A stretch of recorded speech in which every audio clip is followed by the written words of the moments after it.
Welcome to God Tier Fanfiction. Today I'm gonna continue the series What If Hokage Naruto was the Guardian Angel of Konoha Part 3. If you enjoyed this video, please give it a big thumbs up, and to watch more videos like this, subscribe to my channel and turn that bell notification on so you never miss an upload.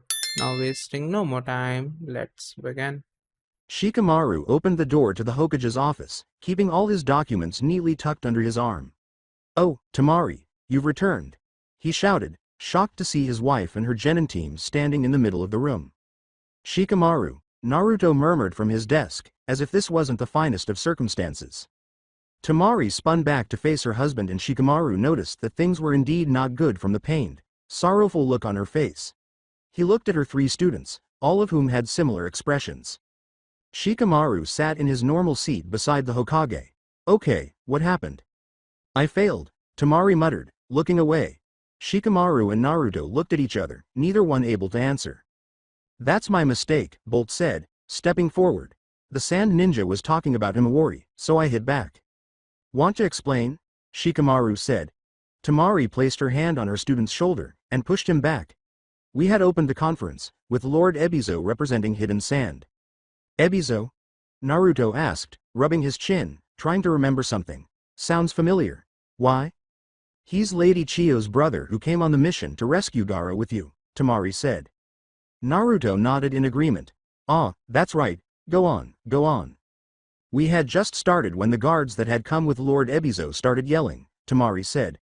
"They said the sand was holding Himawari and would only return her if the shinobi who killed one of their patrols was handed over to them. A fight broke out between the two sides. I tried to keep anyone from getting hurt, but Lord Ebizo was killed in the crossfire. His guards ran off immediately afterward." The room was quiet. The gravity of the situation kept everyone's mouth shut. Finally Shikamaru spoke up. "Obviously we need to start making preparations, but how are you coping with this?" He reached out, tried to put an arm around his wife. The sand Jonin pulled back from the touch. "Arg. What's the matter?" Shikamaru shouted. "You're hurt." "She burned her back trying to protect me," said Bolt. "It's all my fault, every bit of it." Shikamaru stood there, not knowing what to say. He stared back at the boy's dad. "Did they help you?" Naruto questioned as he stood up. "Just first aid," Tamari said, her discomfort fading. "I wanted to make sure and get this in as soon as possible." Shikamaru looked at the three genin. "Then get her to the hospital. Tell them she needs to see Sakura. That's an order from the Hokage." The young ninja nodded and began escorting their teacher from the office. Tora took Temari's hand and murmured, "Come on, sensei." "Wait," the Jonin instructed. "I don't think the guards were telling the truth. I think they were working for some third party to fuck up the meeting on purpose." The three genin stopped, not sure what to make of the statement. But Shikamaru absorbed the information, slotting it into the notion that was already building in his mind. "Thanks for telling us. You three, get her going now." "Yes, sir," the genin chorused, cheering their sensei on. Soon the crew left the room, closing the door behind them, leaving Shikamaru and Naruto alone. Shikamaru looked at the Hokage. "Well, this is getting to be a real drag. I hope you won't mind my giving orders in your name." "Don't mention it," Naruto waved it away. "If that had been my wife I would have carried her out of that window we still haven't replaced and transported her to the hospital myself." Shikamaru chuckles. "Well, we can't all be as heroic as you are." Naruto rose to his feet and stared at the shattered window. "But on to the business at hand. Appears like we can't get out of war now." "And everything is proceeding according to someone's plan," Shikamaru replied, setting his papers on Naruto's desk. Naruto turned back to his advisor. "You think so?" "I've done my digging on now, our instigator from the anti-sand protest a while back," Shikamaru stated. "Long story short, he doesn't exist." "Nothing?" asked Naruto. "Not a single record?" Shikamaru nodded his head. "The only proof we have of his existence is that you and Kakashi-sensei saw him speak at that rally. It's as if he was created solely to get people riled up for war. I'm willing to bet those guards that went with Lord Ebizo had the same purpose and served the same master, who also arranged for Himawari's kidnapping and the murder of that sand patrol." "Kakashi-sensei thought the same thing," Naruto said. "He also felt the attack on the hidden sound was part of their strategy." "There is a possibility," Shikamaru said. "Though if their goal is to get the leaf and sand at each other's throats, I don't see how that helps them. Either way, our best hope is that Hinata, Shino and Kiba find Himawari. That should allow us to de-escalate things." "And Sasuke's mission into the Hidden Rain," Naruto added. Shikamaru answered, if it's connected to then yeah. Anyway, we have to start preparing for war. I have a feeling we'll get into a fight before the mystery is solved. A rally was going on outside the Cage residence. Gaara looked up and saw Isamu standing in front of a crowd giving a speech about all the sins that the Hidden Leaf had performed against the sand. They had the murdered men and the dead body of Lord Ebizo on their hands, he said. The diplomatic mission's return had surprised the hamlet, the guards who survived relaying a narrative of how the Leaf had betrayed them, led by the treacherous sister of the Cage and burning Lord Ebizo alive in a brutal attack. Many of the village's shinobi and citizens now wanted retribution, an invasion to get revenge for lives lost and insults endured. Outside his office, the demonstration was still going strong and Gaara opened his eyes, disconnecting his third eye of sand that was hovering above the rally. Baki, his last surviving trusted counselor in the hamlet, stood behind him. We should not have let Isamu send his own men, Gaara replied. Baki rose up and walked up and down the room. Still hard to think Isamu would be involved in such a plot. For all his aggression, he's always been a patriot. I can't believe my own sister would deliberately turn against her homeland, Gaara answered. And love of country can be used to justify terrible things. Baki stopped. Good point. Still we cannot go against public opinion at this point. There will be a war, whether we invade the Leaf or whether they try a coup against us if we don't. A knock at the door interrupted the conversation. Come in, Gaara cried out. The door opened and a young genin stood in the doorway. Father? Did you call me? Yes, Shinki, Gaara said. Would you do me a favor? Is this about the incoming invasion? The Cage's adopted son asked. Partly, Gaara said. I know you have some sway with the younger shinobi. They look up to you, respect you. I want you to convince as many of them as you can to not take part in the invasion. Shinki appeared moderately astonished at that. Not participate? Does this mean you will not force everybody to join? Gaara got to his feet and moved to a window to watch the rally, which was still in progress. Yes. There are more things at work that I can't tell you, but I don't want to leave the village exposed in case the worst happens. So only those who volunteer will go with the invasion force. I understand, Shinki said. I will try to persuade some of my comrades to stay in the village. The little kid bowed himself out of the room. Baki let the genin walk out, waiting until the door was closed before speaking. You think a good number would sit the war out? Yeah. Gaara said. Looking out at the crowd, only shinobi of a certain age seemed to be flocking to Isamu's cause, younger ones who didn't fight on the front lines of the Great War. I think older veterans are more hesitant and cautious. I see, answered Baki. You're hoping to use Shinki's influence with his friends to get some of the younger ones to stay, too. I think that soon new information will be released to show the conspiracy, Gaara said. Either Naruto finds him a warrior, maybe even Kankuro, and the others find something in the hidden rain. Until then I want to keep as many of our shinobi out of the line of fire as we can. With a smaller force it will also be easier for me to stop the fighting should we get that new information. I have my own links, replied Baki. They can be used to drum up more support for a defensive force to stay in the village. Gaara looked at his old teacher. Do that. I will also leave you in charge of the village defenses when I leave. I trust you to protect it should something unexpected happen. Baki bowed to the Cage and departed the room. Gaara turned away from the window and sat down at his desk. He looked at a group of images sitting on the corner. One was of him with Naruto, not long after he was proclaimed the 7th Hokage. Another saw him and Kankuro with Temari, cradling a little Shikadai in her arms. This partnership between Sand and Leaf was not like earlier alliances, which had been based on the convenience of common interests and foes. Built on friendship and family. Gaara scowled at that. He could not let everything break down and become a conflict of blood against blood. You ready to go? Hitoshi shouted. Neji opened his eyes, and he was not asleep. Hitoshi was standing in front of him, the team's medical ninja, guarding the kidnapped Himawari Uzumaki. Neji's feet sat their badly gained prize, playing with a toy.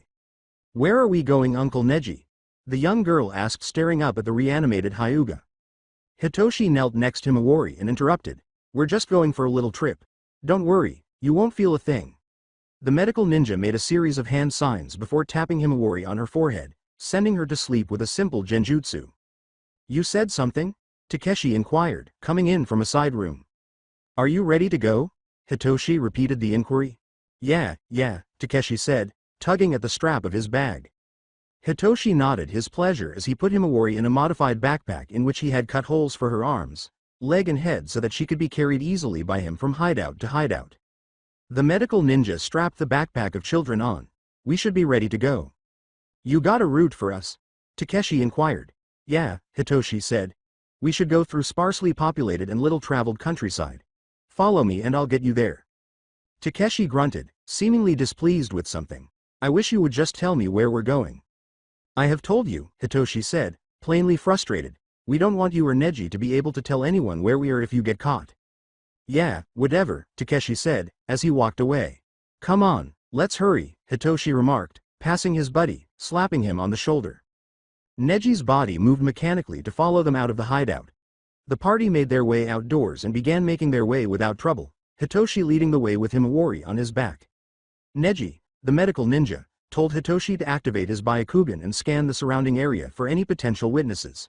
Hitoshi changed course to avoid this. And so they continued for several hours until Neji spotted something strange. Right in the group's way was a large field of what looked like little dots of chakra sprinkled about. Neji called a halt and the gang stopped. What is it? Said Hitoshi. There's something in front of us, Neji answered. I'm not sure what it is exactly, but there's a lot of chakra I'm seeing, spread out in little bits over a large area. Hey, isn't there a clan in the hidden leaf that uses chakra-eating insects? Inquired Takeshi. Might be one of them. Hitoshi nodded. I was thinking it might be an Aburame. Some of them have been known to use their insects to track. Can we go around? Neji searched forward as far as his Byakugan could see. No, we would have to go a long way around them. All right, responded Hitoshi. Takeshi, do you have a jutsu that can take them out fast? Takeshi stood in front of the medical ninja. I think I have just the thing. The shinobi cried and made a hand sign Neji had never seen before. Hidden art. Poison pulse. And a wave of strangely colored energy blasted forward out of his body. In the far distance ahead the small spots of chakra started to fade. Neji said, what was that? Hitoshi commented, Takeshi may be a brute, but he does have some useful skills. He hails from a clan in the village hidden in the grass that can convert their chakra into a type of poison. Takeshi spun around. Normally I would use that jutsu to create a wave of venom that would hit an enemy directly, but I diluted the chakra and extended the range. Those insects should be enjoying their last meal right about now. He smirked at the thought. So we are clear to continue? Inquired Hitoshi. Once more Neji examined the scene before them. The amount of chakra signatures has diminished drastically. We can go forward. Okay, let's do that, Hitoshi said, returning to their trip. Against his will, Neji followed, his Byakugan active as he watched their surroundings. Neji's wish to see his niece free had been given a push, but the master's troops knew what to do next. There were other Aburame clan members, but Neji knew one in particular who was a superb tracker, Shino. If he was right and Hinata, longtime teammate, was on their trail, then it was a fair assumption that Kiba Inuzuka and maybe even Hinata herself was with him. Still, that information alone was not enough, and even if those three got up to them, Neji would be compelled to face combat against his old colleagues. He had to do something to help, or he had no right to call himself a genius. It was then that he had an idea. He'd been commanded to protect Himawari from those who were after her, but he had no obligation to protect himself from danger. Neji focused on the first and second fingers of his right hand and made a needle of chakra stretching from his fingertips. He took it and sliced off his left pinky finger, the severed digit disintegrating into dust as it fell away from his body. Maybe a little dust wouldn't be much at a glance, but ideally it would allow Kiba or someone like him an opportunity to catch his smell. Neji saw his reanimated body renew his finger and started to measure how long it would be until he could drop another crumb behind him on the trail. If his strategy worked, he would be able to lead the rescue crew right to him. Sasuke. It was a drag sorting through all of the master's records, against the joy of obtaining them. Even with 7 individuals, it was slow to sift through the paper files by hand. And while it was obvious the master's network was huge, it meant there were a lot of contacts and missions which on their own were relatively minor but together created a web of agents and sponsors the master could utilize to bigger goals. There's going to be some hell of an investigation when we get all this home, Madoka said, adding another sheet to a stack. Sasuke leisurely flicked another page of the file he was going through. Another report of a successful blackmail attempt. As it turned out, it was a critical aspect of the master's system. To rich noblemen, business entrepreneurs and other luminaries who would contribute to secret accounts every month for fear that their dirty laundry would be broadcast for the world to see. The number of victims of this operation was staggering, as was the number of countries it spanned across. All of them were unfortunate that the world was going to find out their secrets anyway. Sai was out by himself, working on scrolls in which different kinds of evidence would be sealed for travel. Have we learned anything of this war that Askia says he started? Not yet, Yamato said, pulling out another file and placing it in the correct pile. Kumi pulled at the sling her fractured arm was in. We already have the man himself. He says he kidnapped Himawari Uzumaki and left evidence to frame the hidden sand for it. That should be enough, right? Madoka went over and took Kumi's hand from her bandages. That's not enough. We need to find the child, or find some other corroborating evidence in these records. It would also help if we can find something that they did to push the hidden sand into war as well. Now stop messing with your bandages, your arm needs to heal properly. I think we got it, Yamato remarked. Wait. It's a record of Himawari's abduction operation. It's everything just how Askia said. The Rain Shinobi looked over Yamato's shoulder. Yes, that is it. Good, then we have something to work with, said Madoka. Kankuro was on his feet in a flash. That's not all, he said, producing another sheet of paper. Here's a log of a mission to assassinate a hidden sand patrol. Sai stepped over to the sand shinobi and peered over his shoulder. Says his mission to get rid of a sand patrol near the land of rivers was successful, thanks to my two most recent acquisitions. I wonder what that may be. Sasuke glanced back down at the folders in his fingers, turning to the next page. Hold on, I have something too, he added, reading the first few words of the page. Is there something wrong, Sasuke? Yamato said, stepping up to the Uchiha. Kabuto Yakushi disappeared a while back, Sasuke added. The master had probably had a hand in it. Really? Said Askia. I'd never heard him mention any interest in Kabuto. Sasuke continued reading, the file spilling over into another page. This says the master himself recruited him with help from that Tadashi guy we fought. Apparently Kabuto's being kept in a secret research facility in the land of grass. What's he researching? Yamato asked. It doesn't say, Sasuke said, but we should go to this place and see what it is. Do you really think it matters so much? Madoka questioned. Wouldn't it be better to just take the evidence we've already sifted through, diffuse the battle between the sand and leaf that is set to start any day, and address this Kabuto matter later? Yamato turned to face the stone ninja. Kabuto's a good researcher. I wouldn't be surprised if whatever he's working on is central to our enemy's plans. One of the master's first moves will probably be to move Kabuto to another location, so we might not be able to afford to let this lead go. Sasuke noticed out of the corner of his eye Askia rise up and start approaching towards him. Can I see? Said the Rain Shinobi.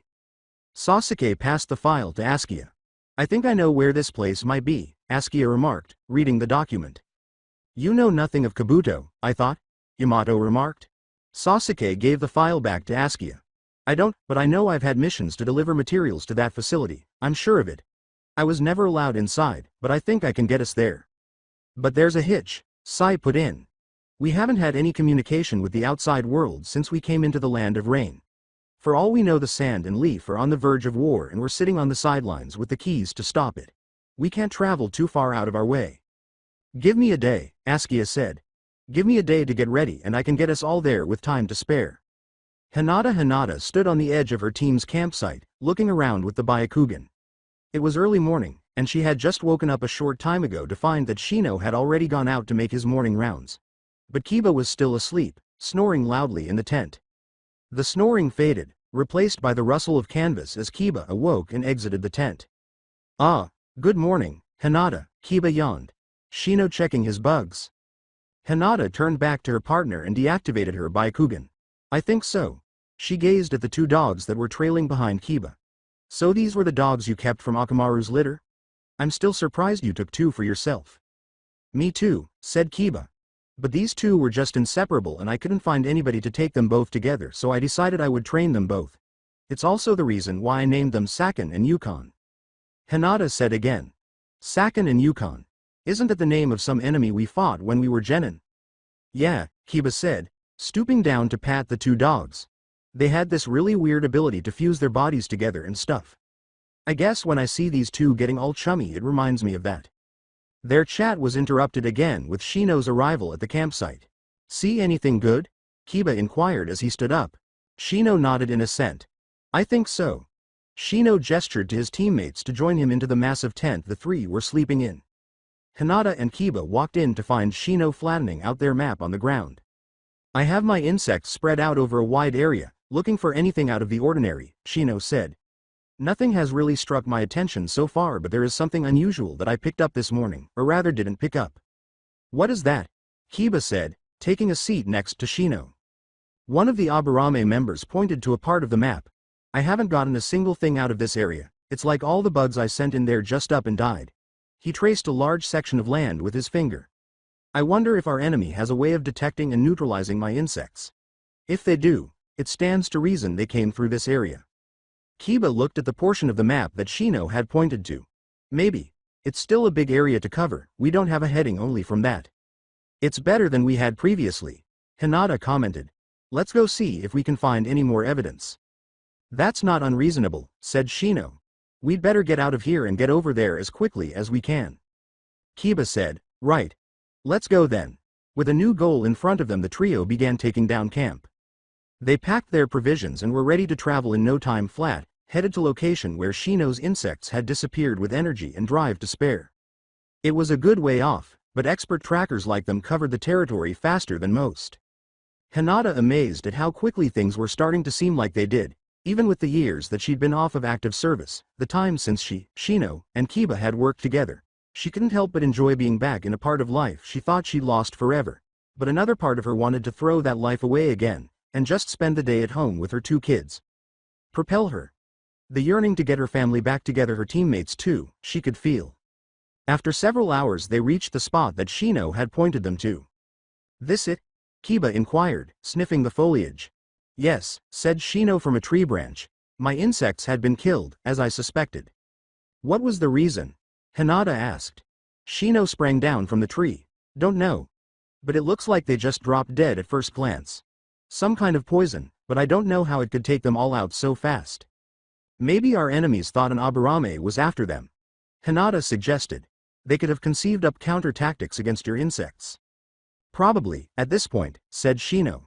One of Kiba's dogs started barking a little ways away, breaking their conversation. Kiba rushed over to his companion. What is it, Sakin? What have you found? Hinata joined her buddy. There doesn't seem to be much here. He doesn't seem too worried about what he found, she said, the dog wagging his tail gleefully. Kiba sniffed the ground, his eyes widening. That's because he doesn't know this smell, but I do. It's one of these reanimations. The reanimation jutsu? Shino asked. Do you know who was brought back with that? Yeah, but you won't like it, Kiba responded. Neji. Are you sure? Inquired Hinata. Kiba nodded his head. It may have been more than 10 years, but I never forget the smell of a buddy. Those who took him Iwari maybe had something to do with the robbing of Neji's grave. Shino inquired aloud. Or have we come into an entirely different conspiracy? Hinata shook her head. They're related, I can feel it. Kiba sprang to his feet and sniffed the air. Well, if our enemy chose to use Neji, I think they miscalculated, he said, beginning to move, following his nose. Yeah, he responded, pausing at a different area. It's almost like Neji's leaving a trail for us to follow. Can you keep up? Shino said. Kiba grinned. You know it. Come on, he shouted and took off running. The tracker was followed by Shino, and Hinata and Kiba's two dogs. Hinata ran into the underbrush, feeling better than she had in days. They were closer now. Whoever it was that mistreated her family, that snatched her daughter, that reanimated her cousin, they were going to pay. The way was clear and they were on the trail. Kakashi stood in front of the memorial stone and said aloud, I prayed that I would never see another battle. Obito Uchiha. Hayate Gecko. Rin Nohara. Many others. He perused it, eyes running over the old familiar names. People he had fought with, people he had grown up with. Kakashi took a breath. Don't take this as an insult, but I'm hoping no one else will join you guys here. Grandpa Kakashi? Heard the retired Hokage from behind him. Kakashi turned to find Sarada Uchiha standing a few steps away. Hello Sarada, the former Hokage said. What are you doing out here? Sarada gestured to the training area close by. I was coming out here to train. Naruto-sensei cancelled our team sessions for the foreseeable future, so I thought I'd come out here and do some solo work. Ah, said Kakashi. He must be busy preparing for the battle. Sarada headed to Kakashi and looked at the memorial stone. Some of those names carved here are childhood friends of yours, aren't they? Mama told me some of the stories. That is true, Kakashi said. I used to stand here for hours on end, scolding myself for their deaths. Though those stories aren't exactly good for children, I would suppose. I asked Mama to tell me them, Sarada explained. I decided I wanted to be Hokage, to be a shinobi like Naruto-sensei. Like you, Grandpa Kakashi. I wanted to know what it was like for the different Hokage growing up, to know how I could compare to them. What I would have to go through. I see, it is an honor, Kakashi said, but I don't want you to think that it's some kind of competition for the best sob story. I know, responded Sarada. Naruto-sensei says shinobi are those who persevere. We grow stronger by pushing through and making it to a new day. I think the legends of the Hokage prove that to be true. Kakashi laughed. I think it was a Jiraiya phrase. I see Naruto is educating you folks at least slightly good. Sometimes, Sarada grimaced. He struggles to explain techniques and concepts to us, and I think being Hokage keeps him very busy. That made Kakashi chuckle out loud. I can imagine. But Naruto has good teachings you can learn. I try to listen to him when you can. I know, said Sarada, and I want to learn from you too. Well, if you want to train a bit more with Sharingan, I'll try to make some time for you, Kakashi remarked. And then when your eyes get a little more mature I'll show you the particular jutsu I mentioned to you. Can you do it now? Inquired Sarada. Kakashi glanced over at the young Uchiha and was astonished to see her Sharingan staring at him. But he was more astonished by the expression on her face. An expression of single-minded resolve he had never seen on the face of the girl. It reminded him of his own students, when they were still learning, how they would become obsessed with a goal and pursue it to the ends of the earth. At first he wanted to compare it to a young Sasuke, but Kakashi immediately recognized he was only making that comparison because of Sarada's physical similarities to her father. No, when teenage Sasuke acquired that look in his eyes it was a murderous glare, one that was ready to destroy anything between him and his goal. This was not the case with Sarada in this moment. It was on closer observation more of a wide-eyed gaze, ready to absorb any trial and unable to look away for fear of missing something valuable. It reminded Kakashi less of Sasuke, and more of Sakura, and most especially of Naruto. He smiled at the concept. Kakashi's smile faded as he said, sorry, but I can't. Naruto and Shikamaru have already requested me to help with war preparation. I was going to assess the defense perimeter. Oh, Sarada said, her expression falling as she deactivated her Sharingan. Okay. Kakashi thought about his alternatives in his head when he saw the young Uchiha's reaction at that moment. Tell you what, come with me real quick, he said, walking toward a stand of trees on the neighboring training grounds. Sarada trailed behind the retiring Hokage. Any experience with elemental techniques? Kakashi said as they traveled. Yes, said Sarada. Papa taught me the fireball jutsu. Kakashi halted well before he was in throwing distance of the trees. Good, then you have a good basis to work with here. You see, the special jutsu I plan on teaching you to use with your Sharingan is a lightning-style technique. I'm going to give you an exercise to give you a head start on it. Watch closely now. Sarada nodded and turned on her Sharingan. Kakashi drew his kunai and channeled a small amount of lightning chakra through it. He tossed the weapon toward the nearest tree, the electrified blade slicing through the trunk. Kakashi heard Sarada gasp out loud. It's a pretty simple technique, he began, but one that should provide you a good base for my jutsu. Since it appears like you're going to have some spare time for the foreseeable future, I want you to practice with electrified kunai until you can pierce a tree like I showed you. Got it, Sarada said, drawing a kunai. Kakashi smiled when he saw it. The will of fire is alive and well in your generation. Good to see. The will of fire? Sarada dropped from her throwing position. Kakashi gave a nod back. It's a philosophy passed down from the first Hokage. Everyone in the village is family and we protect each other as such, with everything we have. It is an unyielding will to fight for what is precious to us, passed down from generation to generation like a great torch. Sounds like the job of the Hokage, said Sarada. That's true, answered Kakashi. I guess you could say the Hokage is an embodiment of the will of fire. But it's not just them. Your parents have it inside of them too, so does Shikamaru, Hinata and every other shinobi of the village. Then I'll grow stronger, Sarada murmured, that look of determination back in her eyes. And the will of fire inside me will grow until I become Hokage. Sarada raised her kunai with one hand and with the other hand she applied chakra to the blade. She hurled the weapon toward the tree, and it stuck half its length in the bark. Damn it, she muttered, her face contorting into the more usual displeasure. Yours was not like that. Kakashi laughed.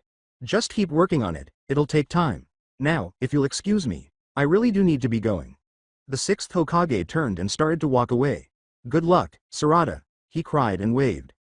The young Uchiha said nothing, but Kakashi could hear her grunting as she flung her kunai, electricity sizzling through the air as the blade raced toward its mark. The voices drifted into the background as Kakashi refocused on his work at the defensive perimeter. Tamari opened her eyes, the light filtering in from the window. Tamari lay in a hospital room bed, and as she looked over she spied Sakura tending to something on a table nearby. "Oh, Tamari, you're awake," Sakura said, turning around. "Wait a minute, you got people waiting. I'll go and fetch them." Tamari tried to sit up, but winced at the motion. "Visitors?" she eventually managed to say, but Sakura was already halfway out the door, and didn't hear her. Alone now, Tamari dragged herself into a sitting position, stretching her arms and shoulders, testing them out. It hurt, she moaned, but it hurt almost well. It was a pale thing compared to all she'd suffered since the disaster at the Sand Leaf meeting. After a brief delay, Sakura returned with visitors in tow. "Here you go, Tamari," stated the medic Nin. "They've come to see you. They've been here since early this morning." Sakura was followed in by Bolt, Tora and Haruto. "Feeling better, sensei?" Tora asked. "A lot," Tamari answered. "That's a relief," Bolt said. "You were out cold when we finally got you to the hospital yesterday. You must have been really pushing yourself." Haruto was leaning against the wall, nodding with his teammates. "Yes, we can only dream to be so strong." "They weren't the only ones waiting," said Sakura, waving to someone outside the door. Shikadai came in. "Hello, Mom." "Oh," Tamari said. "Come here, Shikadai," she replied, reaching out her hand. "Seriously, Mom?" the boy said. Tamari frowned. "It's my right as a mother to hold my son's hand, come here." Shikadai sighed, but smiled as he walked over alongside the bed.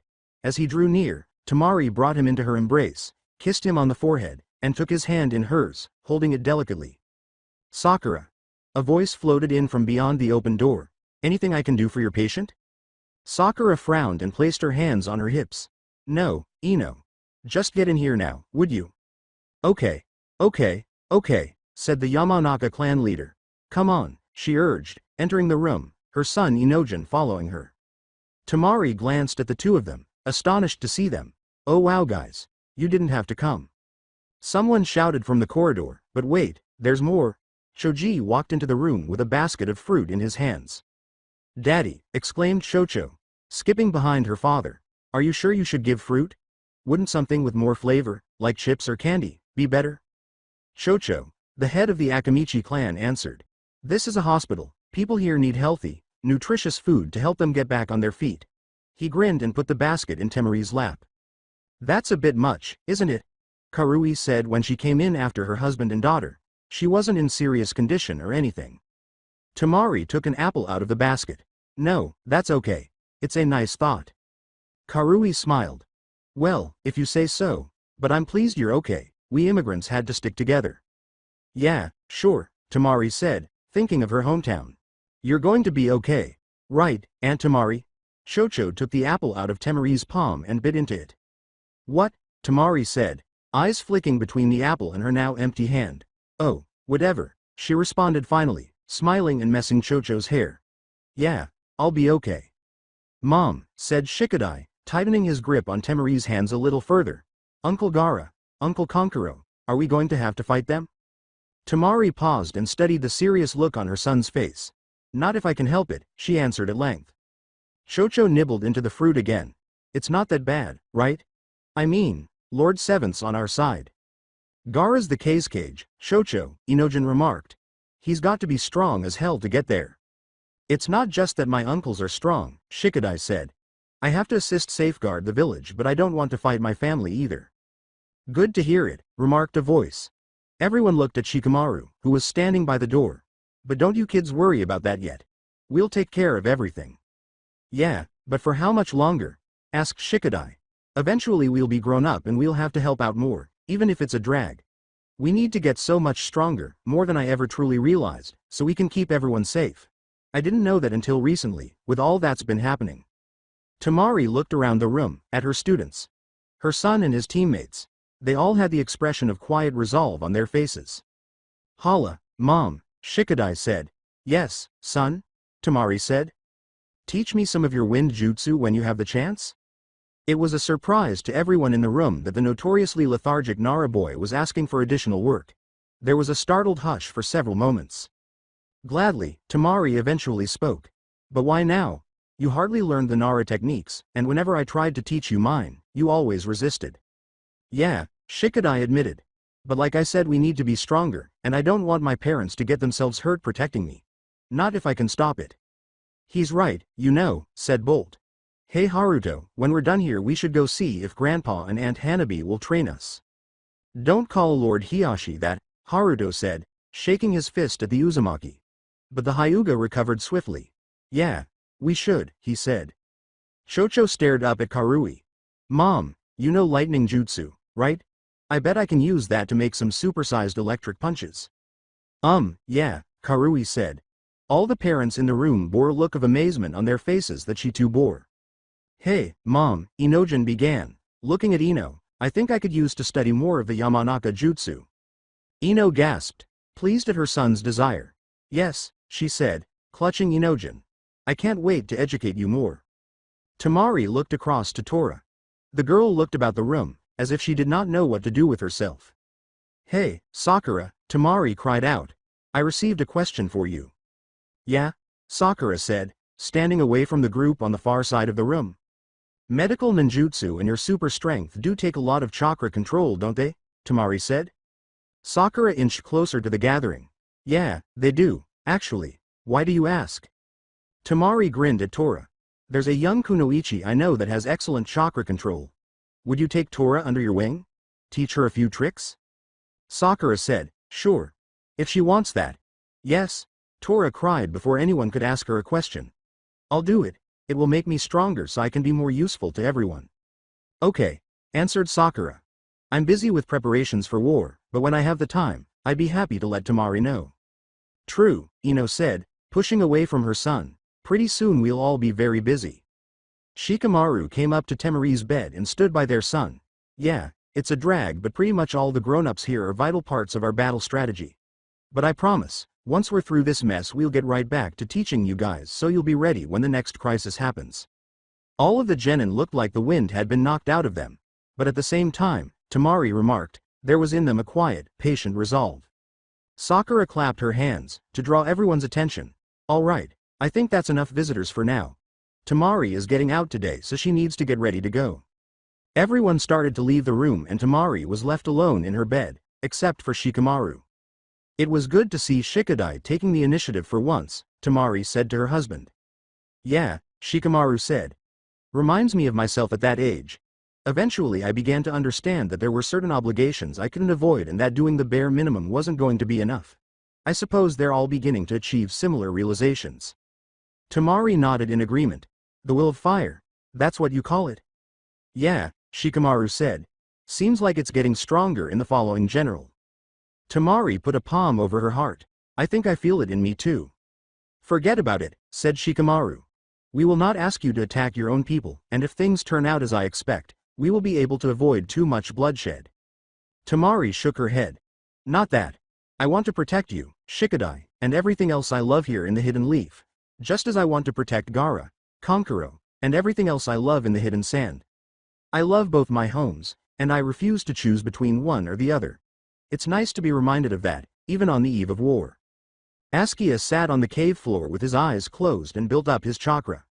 How long is he going to keep this up? Konkuro inquired, resting by the neighboring fire. Until he's ready, Yamato said. The items you asked for should be returned from the village soon with Kumi and Sai, Askia. The rain ninja said, thanks. What was that teleporting thing again? Madoka asked. Askia didn't allow himself to be diverted from his meditation, but Sasuke answered for him. It's not teleportation, Askia merges with the ground and then goes through it, like Zetsu did. He can use it on other persons he's in physical contact with, but I imagine that the number as well as the distance traveled increases the chakra cost. A lot, Askia said. Said Madoka. Still not sure whether I'm okay with having an ability like those nasty creatures. Would much prefer utilize that teleportation technology you guys mentioned you found. We don't know how to run those things, and we don't know where they might lead, Sasuke said. It's a lot safer and more reliable, whether or not Zetsu is involved. Although I will say their version was more efficient, remarked Askia. They used wood style, not only earth style. There's no way it's that easy, Yamato said. I use wood style and I've never been able to do something like that. Nor was the first Hokage, as far as I know. Askia opened one eye and looked at the leaf shinobi. Maybe we'll have to get together and share notes sometime. Sasuke was by the mouth of the cave. That's for later. Sai called from the doorway. We're back. We have the supplies you wanted from your residence. Askia turned and saw the leaf shinobi holding up a tiny pouch. Oh, sure, this must be the last piece. I hope this was worth it, Kumi remarked as she entered the cave behind Sai. Sai bridged the gap between him and Askia and offered him the parcel. Askia took the bag that was offered, opened it, and found a packet of military meal pills. It will be. After a day's worth of building up my chakra reserves, and a couple of these meal pills, I should be able to transport everyone to Kabuto's research center. What do you think we'll find when we get there? Yamato inquired. Askia selected a couple of food pills from the package. I don't think there will be any fighting, at least not against anyone serious. These places are guarded first and foremost by their secret. That being said, don't count on me for any help if something breaks out. I'll be entirely out of chakra after this. Kabuto's a good fighter himself, said Sasuke. If he is with the master willingly he will resist. That's what you're here for, Uchiha, Askia responded. Now everyone come in. The remainder of the squad slowly moved over to Askia. Form a ring and grasp hands, touch shoulders, whatever you like. I need everyone to be physically attached so I can use my jutsu on you. One by one all the shinobi started draping their arms over each other's shoulders, until the only gap in the ring was between Kumi's broken arm and Sasuke's amputated one. Askia watched the assembled ninja, placing a meal pill into his lips. You ready? Questioned Yamato. Almost, said Askia, swallowing the food pill and popping in the second. He chewed and moved to the spot between Sasuke and Kumi. Askia looked over at the Uchiha who watched him out of the corner of his eye. The rain shinobi gently laid a hand on Sasuke's armless shoulder. Turning the other direction, Askia reached out to place his hand on Kumi's shoulder. The stone kunoichi slipped out of the reach of his hand. Come on now, Kumi, urged Madoka. We're going to make it through this. Fine, the stone kunoichi said, and returned to her former posture. Askia put a kind hand on her shoulder. Askia drank the second food pill, closed his eyes and began to concentrate on his chakra. He handed it out gradually to everyone present. He'd never used his earth-merging technique on this many individuals at once and it was proving to be more difficult to harness his chakra than he'd imagined. Fascinating, Sai said as the group began sinking into the dirt. They were entirely immersed now, and Askia started guiding the group toward the land of grass. He had thought it would be hard to use his technique on this many individuals but he hadn't realized quite how much. He winced as they began to move, traversing dozens of miles in a matter of minutes. He could tell by feeling where they were through the earth that they were already crossing the border, or beneath as the case may be. He could feel his chakra reserves rapidly dwindling away, despite his preparations. But Askia winced and went on. If the jutsu was interrupted right now it would mean the entire group would be buried under the dirt. Several more moments later they were well within the boundaries of the land of grass, heading for the location of the secret lab. He put every last fiber of his being into his jutsu and moved forward. Finally they were underneath of the entrance and he started to bring the group to the surface. Straining to draw out every last piece of his chakra, Askia hauled them up above ground. They halted, lurching to a stop with everyone still halfway under the dirt. I hope you didn't just cut off all our legs, Kumi said, staring down to where her hips met the soil. It's fine, Askia got out between deep breaths. They had emerged in a grass plains at the base of a small, unremarkable hill.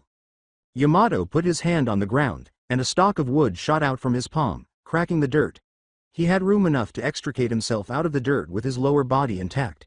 It seems if our bodies are still underground when the jutsu ends they just displace whatever earth they were previously merged with. That's right, Askia acknowledged, striving to rise from the ground. I barely had enough chakra to get us here. Lucky I didn't bury us alive. He managed to pull his legs out of the earth's grasp, but as his knees rose up above earth he felt his body fight with its own weight. His arms went down and his body sagged, and he lay, sprawled on his face on the ground. The old left hand started to chuckle at his own impotence. Wah! The rain shinobi said as he felt himself being lifted off the ground. He glanced over his shoulder at Sasuke, who picked him up.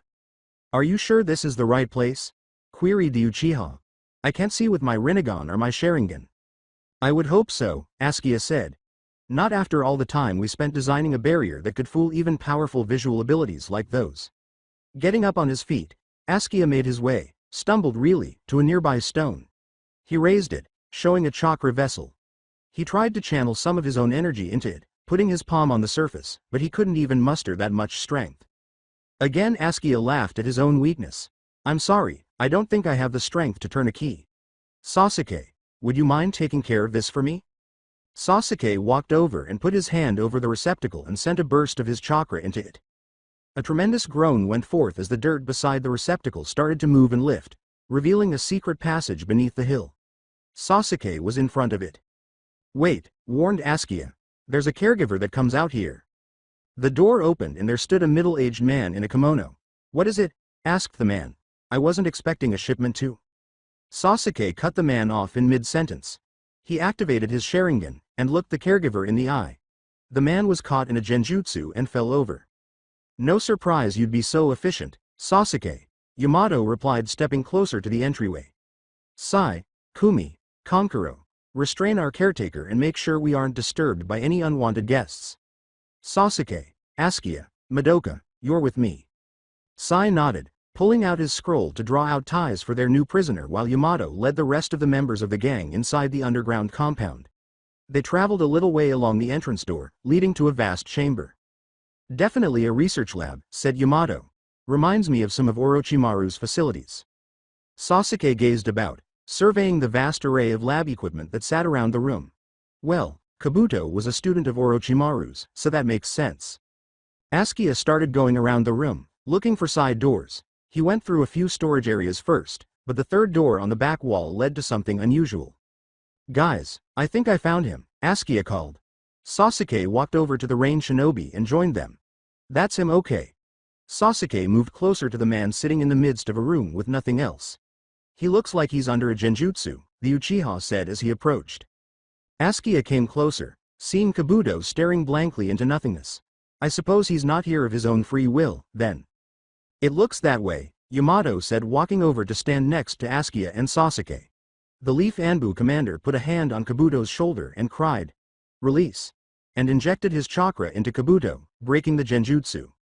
What? Kabuto blinked as he came to. Sasuke, Yamato, I don't know you.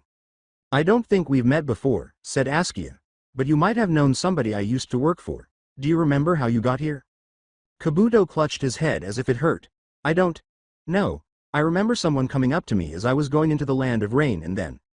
Arg. He started doubling over and groaning in pain. Madoka entered the room. I was hoping there'd be one of those teleportation devices you guys described here, but there doesn't seem to be one. It's not like we know how to use them or where they lead to anyway, Yamato answered. But putting that aside for now, Madoka, you're the interrogation expert. What's your assessment? He nodded to the obviously distressed Kabuto.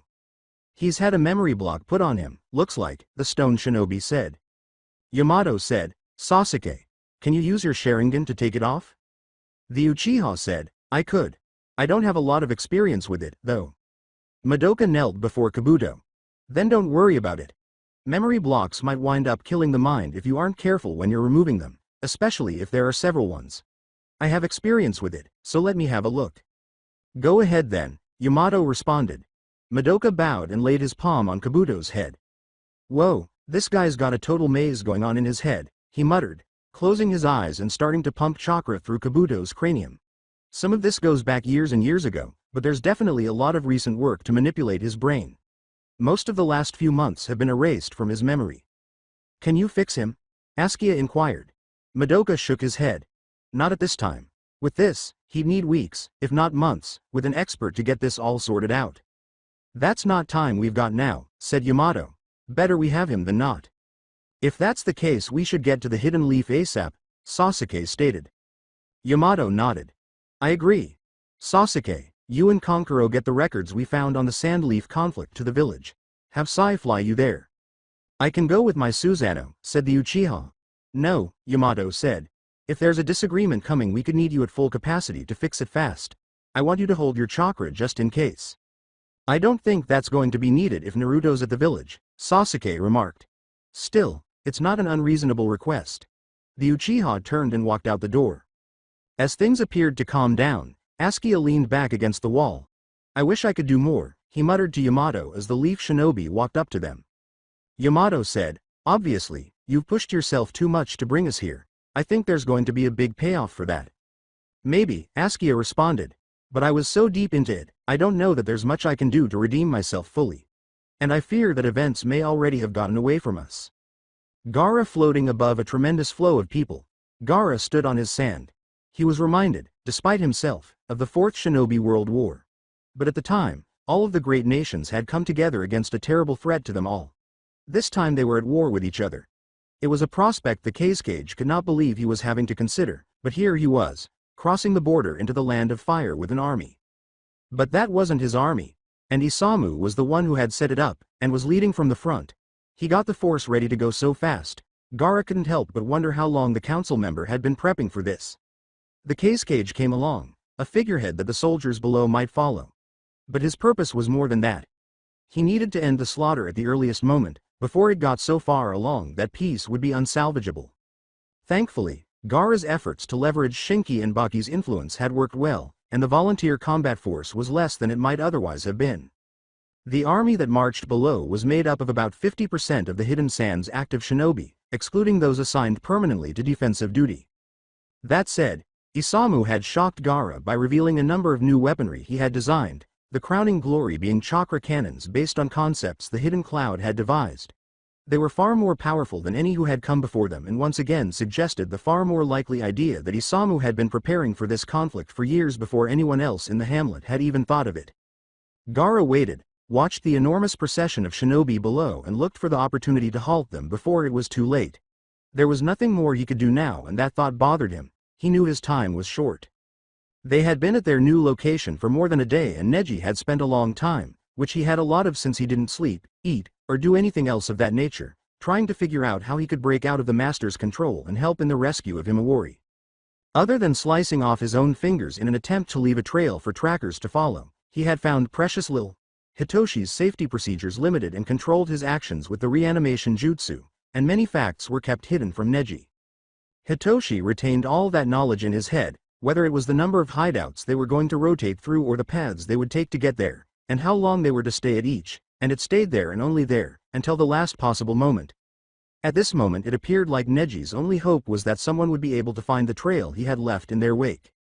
Neji had his eyes closed, leaning against the wall, contemplating his dilemma. A tug at his sleeve dragged him out of his thoughts. "When are we going home?" Himawari asked, Uncle Neji. "Don't know," Neji answered. "I'm sure Mommy and Daddy would be glad to see you," the small girl stated sweetly. Neji stopped for a moment, trying to formulate his next statement correctly. "I hope so." Himawari grinned. "I know it's so." Neji opened his mouth to advise the girl to go back to her toy but was halted by a huge bang that resonated through the hideout. "What was that?"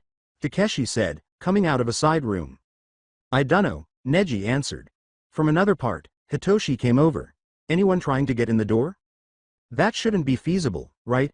Takeshi said. "Nobody should have been able to follow us here." As if to invalidate the grass shinobi's theory, another bang tore through the building. "Or maybe it's some wild animal trying to get in," Takeshi suggested. Another thump. "Not as likely as someone following us here," said Hitoshi. Another bang, this time with a big crash. Dust clouds drifted in from the entry hall. "Well, would you look at that, there was something here," a booming voice remarked from the entrance. Knowing Kiba's raucous voice, Neji struggled to keep a smile from forming. His idea had worked, it appeared. "But I thought you said nobody could find us here," Takeshi murmured to Hitoshi. "Well, obviously I was wrong," said the medical ninja. "What's up, Uncle Neji?" asked Himawari. Neji backed away from the girl. "Take a step back." A thick silence followed for a spell, only interrupted by faint sounds from the entranceway. In times of danger, Neji's reanimated corpse activated his Baikugan, which revealed the cause of the disturbance. It was Kiba indeed, and while they had clearly grown in the last decade plus, Neji also recognized Shino and Hinata with him. He smiled at it. "What's so funny?" Takeshi inquired, looking at Neji's face. Hitoshi turned to see. "Don't tell me you did something." He shot a look at the reanimated Hyuga. "Doesn't matter at this point. Not like you can go against your programming." Neji paid little attention to their words and watched as Shino released a swarm of his insects. The arrival was announced by the layered sounds of buzzing beetle wings. "There is a way to deal with this," Takeshi added. "Hidden art. Poison pulse." Once again, they'd run into Shino's beetles on the way to this hideout. And once again, the wave of poison chakra slammed down on the insects, and they ate them. They all died, as on the last occasion. Huh, that's all they got? Takeshi asked. No, Neji said, despite himself. He cursed the summoning jutsu silently and tried biting off his tongue, but his mouth wouldn't obey him. What do you mean? Takeshi looked back at Neji. The Hyuga saw as Kiba and his two dogs morphed and started to perform the Inuzuka clan's characteristic fang over fang technique, whirling down the entranceway towards them. Neji warned, I'd turn around if I were you. Wha? Takeshi blurted out before Kiba and his ninja dogs slammed straight into him, knocking the grass shinobi flying into a remote corner of the room. Neji watched as he dropped down to the ground, unconscious. Kiba's 3 clones fell to the floor, 2 of them reverting back to ninja hounds. Well, would you look at that, the genuine Kiba said. It's really you, Neji. Hello, Kiba, Neji responded. And you, Lady Hinata, Shino, he added as the pair entered behind Kiba. I wish I could say I'm glad to see you, but the circumstances are a bit too unfortunate. Hinata moved ahead in front of her teammates. Where is Himawari? She's right here, said Hitoshi, holding the girl by the shoulder. He knelt and placed a chakra scalpel at Himawari's throat. Mommy? The little girl looked up at the tone of her voice, and for the first time she was beginning to realize the seriousness of her position. That's okay, honey, Hinata replied. Soon it will all be over. Hitoshi looked across to Neji. Go on, Hyuga, you were summoned for one purpose. Get on with it. Neji scowled and tried to strike at the medical ninja, knowing that it would do no good. He was astonished, his hand twitched. You're right, I was ordered to guard her, Neji said. And you were threatening her well-being. The late prodigy covered the distance between himself and Hitoshi with lightning speed. With one hand he took Himawari away from the threatening chakra scalpel of the medical ninja, and with the other he punched Hitoshi in the chest with a strike packed with chakra, sending him flying backwards into the wall. Neji changed his stance. 8 trigrams, 64 palms. He flowed into the attack, delivering the succession of strikes with speed, power and precision. In a flash all of Hitoshi's chakra points were sealed and he dropped unconscious to the ground. That went better than I expected, said Kiba. Does this mean you're on our side, Neji? Shino inquired. Neji looked at his old comrades. Unfortunately, no, I was able to locate a loophole in my orders, much like when I hacked off my fingers to leave a trail. I see, answered Shino. But now you will have to obey your orders and fight us. Yes, if you're going to take her away from here, Neji affirmed. He shifted his Byakugan to his niece. I am sorry about this, Himawari. I am sure your mother will explain everything once this is over. Just know that I am glad to have met you. The little girl nodded her answer. Hinata turned on her Byakugan and moved forward, assuming a gentle fist pose. Guys, leave him to me. If you want to, Hinata, Shino answered. If we knock him out long enough, we can get Himawari out of here. Hinata charged toward Neji, swinging a right palm strike at him. Neji avoided the punch, feeling a blast of chakra shoot past his head. He tried to pay him back and Hinata defended against it much like he had. They had numerous more exchanges in this method until creating isolation from each other. Reminds me of when we fought in our first Chunin exam, Neji said. Yes, brother, said Hinata. Except I'm a lot stronger than I was then. Neji grinned. You sure are. He felt his limbs and legs moving of their own volition. Be careful, it seems I'll have to test that strength. 8 trigrams. Air palm. Neji roared, shooting a fist-sized package of chakra and compressed air at Hinata. She sent back the same thing, and the 2 attacks met between them. The resulting collision created a shockwave through the hideout. They had to brace themselves against the blow and Himawari fell from her feet. One more time. Neji called, launching another air palm attack. He was shocked when Hinata changed her stance and raised her other hand. 8 trigrams. Air wall. The former Hyuga heiress screamed, her much larger assault plowing through Neji and hitting him with most of its force intact. The strike drove Neji slamming into the wall. Neji chuckled and pulled himself back up. So you mastered the air wall? I wasn't quite able to figure it out before the war started. Glad to see you've put the decade of training time you've got me to good use. Hurry up, Hinata. Get Himawari, shouted Kiba. Neji took a couple steps forward, his body moving automatically into the stance for the 64 palms. I'm afraid I can't allow that. Hinata, you know what's coming next. I do, said Hinata. She raised a hand and blew another air palm at Neji, striking his rear leg and breaking his posture. Neji was off balance, barely managing to avoid as Hinata raced in with a palm punch.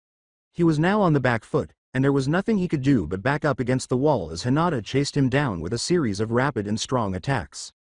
In a last-ditch effort to not just lose, Neji let himself be struck in the shoulder. It opened an opening, costing him some of his chakra points to be blocked, and Neji was able to catch Hinata's arm under his own and pin it to his body. The torrent of assaults from former Hyuga heiress was halted, giving Neji an opportunity to grip the wrist of her other hand. Hinata tried to counter with a knee, but Neji twisted his body and pinned Hinata's leg to the wall with his own. "Looks like we're in a bit of a fix," Neji said, neither he nor Hinata able to move their arms or legs. Hinata threw her head back. Neji's eyes widened in comprehension just as her forehead came crashing into his nose. "Ah!" Neji shouted as he broke his grasp and pulled back from the strike. Before he could get his bearings, a flash of chakra penetrated his chest, Hinata slamming him with a full-force gentle fist attack. Neji dropped to the floor as he felt his reanimated body beginning to repair the internal harm done to it. Neji immediately ran a finger under his nose to check for bleeding even though he had no blood in his current state. "Nice improvisation. I see you've acquired some skills from Naruto too." Hinata grinned at the remark. "Thanks. Neji, my body needs some time to regenerate. Take Himawari and go, quick." "You heard the man," Kiba said, racing across the room and grasping Himawari's hand. "We're getting you out of here." "But mommy," Himawari cried, pointing at the still Hinata. "You didn't hear me?" Neji queried. He felt his body heal. It would assault again any moment at its own. Hinata glanced at him. What was she doing? He waited and wondered, but the urge to strike never arose. "What?" Neji inquired, sitting up of his own will. "I was right then," Hinata replied, dropping to her knees beside her cousin. "The reanimation jutsu requires a contract seal to bring the person you call under your control. Kabuto and Orochimaru used paper tags buried in the skull, but whoever summoned you decided to engrave it into your back using chakra. And when you blasted me in the chest, the chakra went through my body and removed the seal on the other side," Neji added, piecing everything together. "That was my theory," Hinata said. Kiba stood up and began to walk closer to him, still clutching Himawari's hand. "I don't know why whoever summoned you utilized chakra like that. We never even had the choice to get rid of the contract tag back in the day, so the embedded paper is better all around. I'd suppose whoever called Neji believed this way was more convenient," Shino stated as he crossed the room to join them. "Chakra can be used any time while a paper and ink tag would require resources they may not have on or don't want to use. Also, I don't think they thought having the tag get erased was a risk. Without a Baikugan I doubt anyone would have noticed its existence." "So then, I'm free," Neji remarked staring down at his hands. "Seems so," Shino answered. "What do you want to do? We don't have the means to undo the reanimation right now." Neji considered that for a moment. "I'll help you back to the village. We can figure it out from there." "You going with us?" Himawari's expression lit up. Neji nodded back. Hinata grinned and reached out to Neji. "Come on, we've got a lot of catching up to do." "I guess so," Neji answered. "You have become a scary mother bear for sure." "Oh, this was nothing," Hinata said, still smiling. "Have you heard about the man from the moon who stole Hanabi's eyes yet?" Don't think so," Neji answered. "I found him and ripped her eyes out of his sockets with my bare hands," she added, still grinning. "I see," replied Neji. Obviously he had missed out on a lot since his passing. Shikamaru was in a rear room in the Hokage residence, looking over a map of the Hidden Leaf Village. Across the table from him, Ino was looking over the map too. "That's the game plan, huh?" she asked, looking up from the table. "Yeah," said Shikamaru. "Have you informed everyone that needs to be informed?" Ino asked. "Waiting for one more," said Shikamaru. Knock at the door." "Could be them now," Shikamaru said. "Come in," he said. The door opened and Sakura entered, closing it behind her.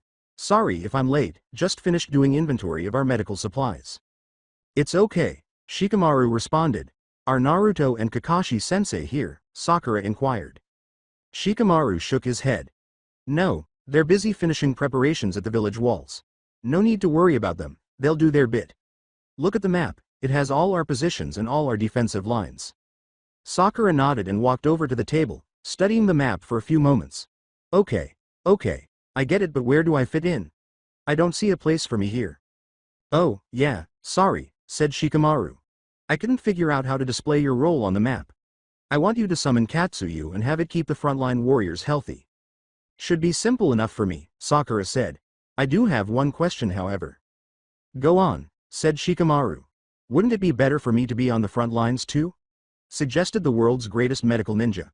I can do more damage and I'd still be able to heal everyone with Katsuyu.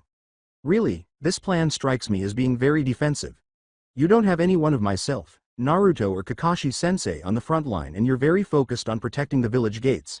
Don't you think so, Ino? The Yamanaka pondered about this for a bit. Well, you certainly have a point. We don't have either Lady Tsunade or Sasuke in the village, so you might want to play a little safer and keep some of the heavy hitters in reserve in case something goes wrong. But we might still want to reconsider how many elite fighters we put out on the front lines. You're not wrong, Shikamaru conceded. But this is not like the war we fought all those years ago, where the only way was to defeat the enemy. There is still the chance for peace if we can find him a warrior, otherwise prove that someone has been manipulating things behind the scenes. A more cautious approach will help keep the option open for longer. Yeah, answered Sakura. Any update from Hinata's team? She asked Ino. The chief of the sensory and communication section shook her head. I tried to connect with her telepathically after we heard that the Sand Army had crossed the border, but there seems to be something jamming the signal. Most likely a jutsu the enemy is using. That's no good, Sakura said. When are the Sand Forces coming? Our latest reports have them coming in the next 36 hours, Shikamaru said. In that case, replied Ino, we'd best finish our work for today and try to get some good sleep. We're going to have to implement this plan soon. Shikamaru nodded back. We'll bolt the village up tight and we're not going to let anyone in who doesn't have the key. The air crackled with electricity as Sarada hurled a kunai at the log she had placed up in her backyard, the kunai augmented by lightning. It faded from sight, driving into the woods. Sarada squinted her eyes as she walked towards the target. She went round to the other side and there was no exit hole. Mama! Sarada yelled. It stopped again halfway. She was making progress in employing lightning chakra to boost the cutting strength of her weapons. Though it was nice to see herself getting the hang of the trick, having to recover her kunai from the midst of the target was slowing things down. Sarada again. Sakura questioned as she got out of the house. I hope Kakashi-sensei appreciates how much of an inconvenience this training has been to me. She reached for the log and, with her chakra increased power, split it open in her hands. The kunai fell to the ground at the medical ninja's feet as she reassembled the two parts of the wood and stood them up. There, that should give you a second crack at it. Thanks, Mama, said Sarada, picking up the kunai off the ground. No problem, sweet. Sakura began, then paused. She raised her head to the sky, as if listening to something Sarada couldn't hear. Understood, she said. I'll get right over there. She gazed down at her daughter. Duty calls, Sarada. I must get off to the main gates. So they're here? Sarada asked. Yes, Sakura said. I suppose you'll be called to your station soon. Sarada saw her mother go back into the house. She inhaled deeply, attempting to envision the storm to come. The only thing she had to go on was killing those bandits and renegade ninja during her first assignment. It was a horrific incident in her young life, and though she understood on an intellectual level that war must be on a wider scale than that, she had difficulty visualizing it. Sarada shook her head to clear her mind as she charged up her kunai for another toss. The words, all genin to the Hokage residence, echoed in her thoughts, a female voice interrupting her in mid-throw. She threw the kunai too soon, and missed her target. What the hell was that? Sarada heard a woman cry as her lightning-augmented weapon cut through the fence that separated her family's yard from the neighbors. The young genin raced over to the barrier, grimacing. Sorry, that was an accident. The neighbor, a middle-aged woman, glanced at Sarada and glared. It was you? Yes, Sarada said humbly. Can I have that back? I'm kind of in a rush. Yeah, the woman said, walking over to where the kunai lay on the ground. I really need to find a place where there aren't any shinobi living next door, she said to herself. Thank you, replied Sarada, after the woman put her weapon in her hand. I'm very sorry about this. You said you were in a hurry, said the neighbor, so what you hanging about here for? Oh, right, answered Sarada. But, aren't you worried about the next fight? Girl, what am I scared of? The woman asked. I know Lord Hokage is not going to let anything happen to us. You young ninja could learn a thing or two from the likes of him. Maybe you'll get a peek during the battle. Sarada nodded, taking in the woman's answer. I see. Maybe I will. She turned and went to the home to get her things. Over here, Sarada. Natsuko screamed as the young Uchiha rounded the last curve on her way to the Hokage residence. "Oh, hey guys," Sarada said as she walked up to her two teammates. "Seems you got summoned here too." "Well, sure," Ronin said. "They said they were all genin." Sarada rolled her eyes at the remark. "Let's just go." She strolled by her teammates and headed for the Hokage residence. "Are we going to be working under Naruto-sensei?" Natsuko said when she caught up. "I don't know why we would," Ronin said. "He's likely going to the front line now." Sarada agreed with her teammate, but didn't say anything. The three genin were silent as they strolled into the courtyard in front of the Hokage residence. "Looks like all our graduating class is here," Bolt said, coming up to his father's classmates. "Seems so," Bolt said, and Shikadai agreed. The remainder of the rookie genin teams started to gather around slowly. Teams Lee, Temari, Konohamaru, and Naruto meet for the first time since graduating from the academy. "So what's the situation?" inquired Sarada. "Nothing so far," Haruto replied. "None of us have been here long. I guess we're being used as a reserve force while the older shinobi fight on the front lines," Shikadai stated. Sarada looked around, noticing the groupings of genin spread over the courtyard. Most were young teens like the rookies, with a few older ones sprinkled in, too. Her eyes landed on the sixth Hokage and she halted. "Grandpa Kakashi?" Sarada asked. "Ah, there you are," the retired Hokage exclaimed as he approached the gathering of newbies. "That's the last of the genin." "So we're going to be acting as reserves under your command, Lord Sixth?" Inogen asked. "That's more or less correct," responded Kakashi. "What about Naruto-sensei?" said Natsuko. "Is he off to the front?"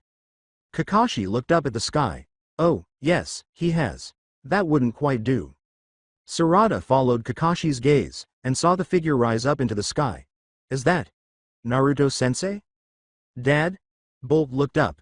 As everyone looked up at the Hokage in the distance, he started to transform, becoming a spreading orange mass that ascended higher and higher into the sky. "You're the real nine-tailed fox, aren't you?" Ronin said as the thing in the sky morphed into the shape of the tailed beast. "Yes, that is correct," Kakashi said. "Though I would advise you to call him Kurama if you ever meet him." "HMPH. Ronin grunted. "Some people have all the luck. I could be Hokage too if I had a tailed beast locked inside me." "Will you shut it?" Sarada said, grabbing her partner by the neck. "I'm sick of your everyone else has it better than I do bull crap." Ronin scowled towards the young Uchiha. "I suppose it's easy for you to say that when you're looking down on us commoners from on high. If you had my perspective, you'd see things for what they are." Sarada grimaced, her grasp on Ronin's collar tightening. "Are both your parents still alive, Ronin?" "Yeah," said Ronin. "Not that I see what that has to do with this." Sarada's eyes started to fill with tears of rage. "Then you don't know what it's like to have a father who murders himself when you're just a kid." She pointed at Kakashi. "Is that so?" Inogen asked the sixth Hokage. Kakashi let out a sigh. "Yes." Ronin looked at the retired Hokage, then back to Sarada. "I still don't see." "Shut up!" Sarada shouted, pointing up at gigantic fox floating in the sky. "You don't know what it's like to have no parents at all and have everyone in the village hate and fear you." Bolt snorted. "Why should people be scared of my dad?" "It was different in those days," Kakashi explained. "No one really understood the tailed beast, and so people tended to see them and the Jinchuriki they were sealed into with fear and suspicion. It was very common for them to become social pariahs and outcasts, often without understanding why it was happening. Naruto was no exception, and he had to work very hard to control Kurama's power and to earn the respect and admiration of everyone in the village." Bolt pulled back in amazement, unsure what to make of the comment. He started looking at the other genin. "And what about me, Ronin?" Sarada asked, pointing to herself. "Your father was gone most of your life? Did you ever lie awake at night wondering if you were the reason he never came home?" "No?" "Well then shut up about shit you don't know." She pushed him away from her, releasing her grip on Ronin.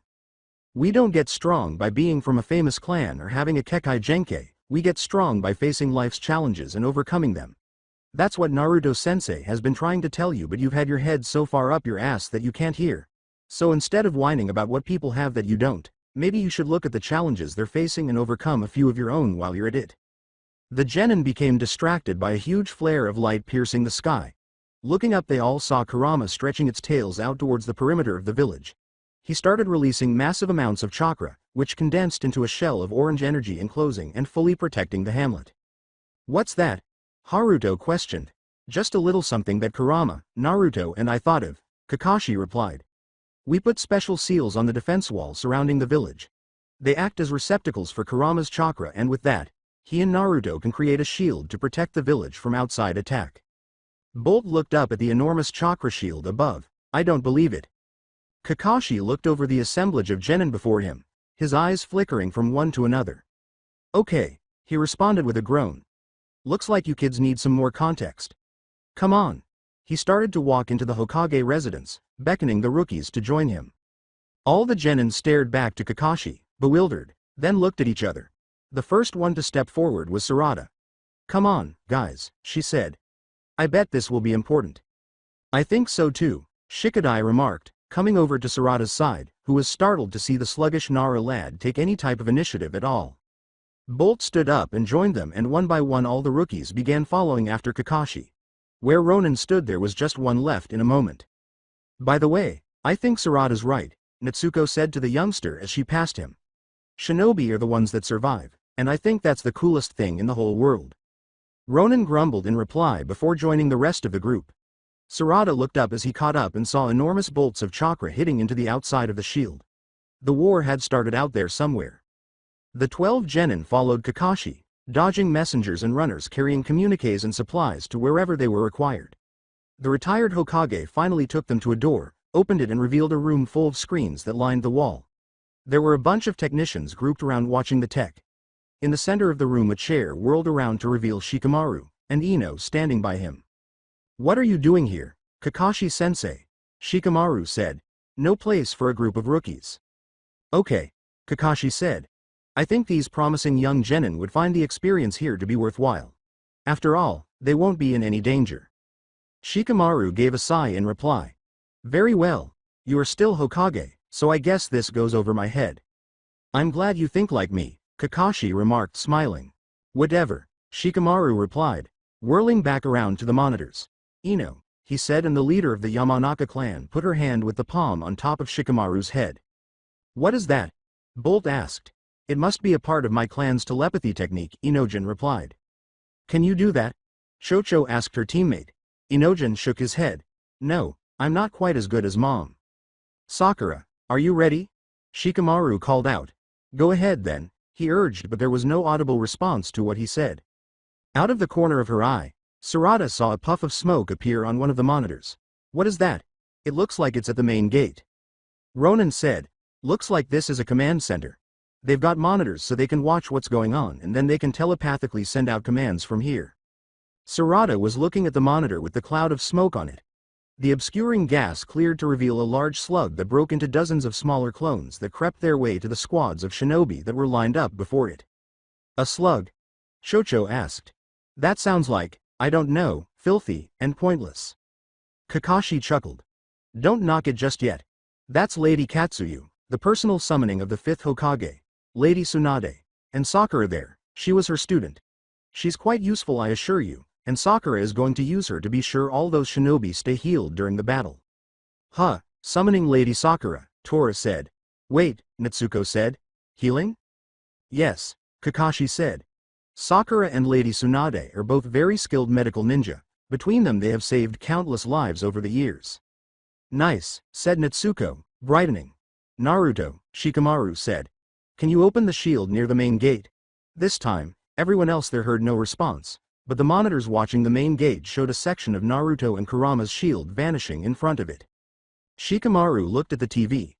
Good, now we can send the enemy to the battlefield we want. Choji, you take your position. Daddy? Chocho asked, staring at the monitors. I could see a figure climbing up to the top of the gate and jumping off the top of the gate. Choji suddenly reappeared, taller than the main gate itself. Wow, exclaimed Chocho. Can't wait to learn that jutsu. Lee, Hanabi, Shikamaru yelled. Get out there and catch the stragglers that Choji doesn't catch. 2 more people leapt over the gate and disappeared on the other side of it. Spike began to gaze about, excited. Lee-sensei is going out there. Where can I see? Kakashi pointed at one more display. That over there has a view of the outside of the gate. Sarada turned to gaze at the television, which showed Rock Lee and Hanabi Hyuga standing on either side of the huge Choji. Are Konohamaru and Moegi ready with their minds? Shikamaru questioned. That's good, he said after a moment. Tenten, set them up. A person sprang to the top of the gate and launched a big scroll into the air.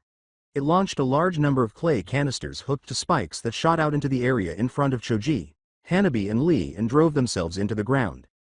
What are those? Said Natsuko. I guess it was Konohamaru-sensei told us about it once, Shikadai replied. Apparently he and one of his old teammates came up with a way to combine his fire-style jutsu and her earth techniques to make bombs. Ino frowned. The sand troops have finished repositioning their men. They are about to assault the gate. Just in time, Shikamaru noted. If things get too hairy, Sakura, I'll send you into the fray.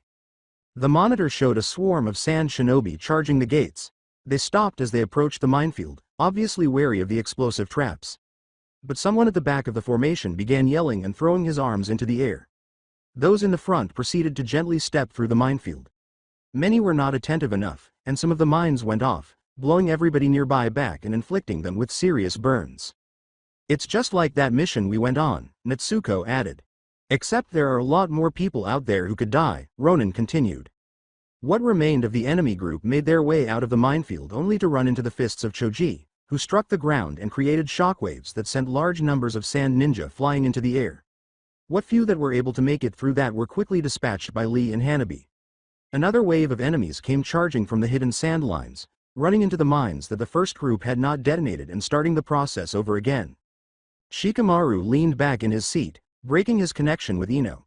Whoever is commanding the enemy here doesn't seem to care too much about the lives of his subordinates. That confirms some suspicions I've had. Wait, Sarada interrupted. Wouldn't the cage be in charge? I thought the job of the cage was to protect their people? At this point we're assuming that someone else is in charge of the hidden sand army right now, Kakashi said. Shikadai pointed up at the screen. Wait a minute, look. Uncle Gaara's right there. Indeed, the cage was floating onto screen on some sand, watching the proceedings from above. He's just observing, Shikamaru said. If he were really leading this army he would be in front preventing as many casualties to his troops as he could. And he'd probably be able to break through the gates before Naruto could close the shield back up. That does sound more like a cage, Sarada commented, but it doesn't explain why he isn't in charge. Most likely he's looking for the same signals that we are, Kakashi replied. Signals? Sarada asked. What do you mean, Sarada? You want to be Hokage someday, the retired village leader said. Right now you have two excellent examples in front of you in Naruto and Gaara, so I suggest you watch closely. Bolt stifled a laugh. What kind of idiot would want to be Hokage? The young Uchiha turned on her heels to face the Uzumaki. Shut up, Bolt. You idiot, I will be Hokage. I guess you just want an excuse to ignore everyone around you, huh? Bolt queried. It's the exact opposite, Sarada exclaimed. Can't you see that? She added, pointing at the image of Naruto's village covering shield up on one of the screens. Massive explosions could be seen rocking its surface, yet the Hokage did not budge. Lord Seventh's doing everything he can to protect everyone, including you and me. Bolt opened his mouth to say something, but nothing came out. He turned away from Sarada, unable to offer any words in return. Hold on, Ino interrupted. The enemy is adjusting their chakra cannons. They've changed targets from Naruto to the gates. Shikamaru moved his head back under Ino's hand. Choji, can you deal with the first shot? Good. Then Hanabi and Lee, you two take care of any follow-up. Back on the monitor, Choji formed a hand sign and a pair of large butterfly wings made of chakra grew out of his back. The Akamichi knelt down and the wings wrapped themselves around him. A large blast of chakra came flying in from screen, striking Choji and knocking onto his back. The attack careened off of his chakra wings and disappeared off screen. A second strike came in after, but Lee threw Hanabi into air, who spun into a palm rotation and deflected it away. Everything seems to be going well so far, Kakashi commented. Out of the corner of her eye Sarada saw Shikadai turn to a monitor. His jaw dropped as he looked at the screen. Mom? The Nara boy yelled. Sarada looked to see Temari hobbling towards the main gate, using her fan for support. Shikamaru turned to the same screen. Temari, what are you doing? He asked via Ino's telepathy. You're what? The Nara clan head jumped from his seat and ran out of the room. Wait, Shikamaru, Ino exclaimed. Arg. Could you go after him, Kakashi-sensei? I'll try to keep things from falling apart here. The retired Hokage nodded before exiting the room to go after Shikamaru. After he left Shikadai, Inojin, and Chocho looked at each other before following after him. Bolt, Haruto, and Tora went on their heels. Sarada watched the monitors for several minutes. I should make sure those guys are okay. I'm going after them. Are you sure? Natsuko asked. Yeah, Sarada confirmed. Stay safe then, her teammate said. Hey, Ronan began. Listen, I thought I understood a lot about the world, but I'm starting to get the feeling that isn't the case. I think I've got a lot to learn still. HMPH, Sarada responded. About time you got that through your skull. Besides, you're Ronan Moto, right? That's got to mean something. Ronan glanced over at the young Uchiha. Just be careful out there. This isn't a game, this is war. Isamu had been setting up the chakra cannons when Naruto drifted up into the skies above the hidden leaf, changed into Kurama and used his chakra to make a shield over his village. Gaara stood above the Sand Army's base camp, watching, calmly observing the way things went. At least Naruto was still being restrained and limiting himself to protecting the village. If the Hokage were to enter the battlefield, Gaara would have no other option but to do the same. He'd have little chance of truly winning, but as Kazekage he'd have to do what he could to minimize losses and get his people away. But happily there would be no need of such today, at least thus far. Rather, the biggest threat was from inside his own camp. From Isamu and his idiotic, bullheaded warmongering, whether from conspiracy or opportunism. What was to be seen was how well the Leaf Shinobi would take Isamu's assault. If they could weather the storm or if they would retaliate before this was ended. Isamu's chakra cannons began to charge up and fire at Naruto's shield. Not that they did any good, at least not on the first salvo. But even Naruto didn't have limitless stamina or patience. It was only a matter of time before either the bombardment broke through, or the Hokage chose to go on the offensive. Gaara would not be able to afford to stand by and wait for either of those to happen. If new information did come, an opportunity to end this war in its infancy, Gaara would have to reach its messenger before Isamu or his followers could. The Kazekage shut his eyes and started to send part of his sand into the wind, wanting it to create a loose ring around the perimeter of Isamu's siege lines. That way he could feel anyone coming and head them off. The abrupt absence of the thundering attacks from the chakra cannons led Gaara to open his eyes. There was an opening in the shield, going right to the main gates of the Leaf Village. Then a huge Choji Akamichi appeared there, on purpose for Naruto. Shikamaru had planned this, the Kazekage guessed. Encourage the enemy to focus on a single area of assault that might easily be defended and save Naruto's energy for a more desperate occasion. Gaara smiled, despite the predicament. His sister had really made a good choice. There was movement down in the camp. Isamu was assembling forces for an assault on the now accessible gate. Gaara ensured that his sand ring of sensory sand around the battlefield was complete before floating down lower to follow them. As they approached he could see more obstructions that blocked Isamu's way. Between the main bulk of the Sand Army and the gates, itself defended by the trio of Choji, Rock Lee, and Hanabi Hyuga, sat a minefield. This was a major roadblock to any assault with three strong close-range fighters poised on the other side of a perilous obstacle. Still trying to find a way to resolve the fight, Gaara couldn't help but try to envision how he would go about this problem if he were in power down there, the inventive solutions he would have to discover. He frowned as the real commander took action. From the back of the formation Isamu ordered a frontal assault. The guys in the front understandably balked, for this meant charging into landmines head-on. Go on, said Isamu, the people behind pulling the front ones forward and setting off the explosives. For all his proclamations that he was a patriot, Isamu did not seem to care about the lives of his compatriots. It was the confirmation of Gaara's suspicion that Isamu was a meat grinder of a battlefield commander who cared more about destroying his adversary than defending his troops. A fool who had no right to command others. The survivors of the force Isamu had sent into the minefield made it to the other side, only to be met by the crushing fists of Choji.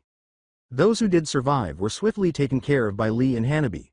It was a foolish attempt at an assault, commanded by one who had not yet learned the actual nature of battle, or had refused to take it in. Gaara sighed heavily at the sight, longing for some glimmer of optimism that he could exploit to end this farce. And then he felt it. He could sense something approaching towards the settlement from the northwest through the sand he had already thrown around the siege lines. Gaara closed one eye and focused on the sand in that location, and willed it to join together and form his third eye. As soon as he connected to it he surveyed the surroundings and promptly spotted a big bird made of ink. On it were Kankuro, Sai and Sasuke. Gaara tightened his hand, shattering the eye, then turned and started walking toward them. The Kazekage kept tracking their movement through his sand, setting an intercept route to meet them before they got too close to Isamu's siege lines. The rounds from chakra cannons arced overhead, bursting on Naruto's shield with a lot of sound and fury. Then the smoke would lift and show they had left no trace. Gaara bore through this toil and thunder, soon finding the ink bird with his own two eyes. As he approached the bird, it adjusted its direction, bringing itself closer to the cage. Gaara. Kankuro called from the ink bird. I am so glad to see you. We haven't slept a wink since we left the land of grass. The land of grass? Gaara asked. You were on a mission to the hidden rain. Sasuke replied. We took a little side trip. Gaara spent half a time to consider what detour it was, before refocusing himself. Anyway, do you have news? Yes, Sai said. We have records demonstrating that a third party out of the village hidden in the rain has been trying to provoke violence between the hidden leaf and hidden sand. Kankuro patted the holder with the scrolls in which his puppet wore seals. Here is all I want. Gaara opened his mouth to speak, but the sound of grinding machinery in the distance distracted him. What was that? Sasuke wondered. Isamu's chakra cannons, I suppose, Gaara responded. He closed his eye and created a third eye at the base camp. It appears they are trying to adjust to fire on the main gates of the village. Sasuke frowned. We have to stop them, and we will, Gaara responded. Through his sensory ring he instantly sensed another presence. Hold on, he murmured. Sai asked, what is it? There's a group of people coming from the southeast towards the hidden leaf. Gaara said. He made another third eye there, and scanned it. There's a hidden leaf shinobi squad walking through the woods. Himawari is with them. Gaara constructed another sand platform beside Sai's bird, clenching his fist and extending his arm.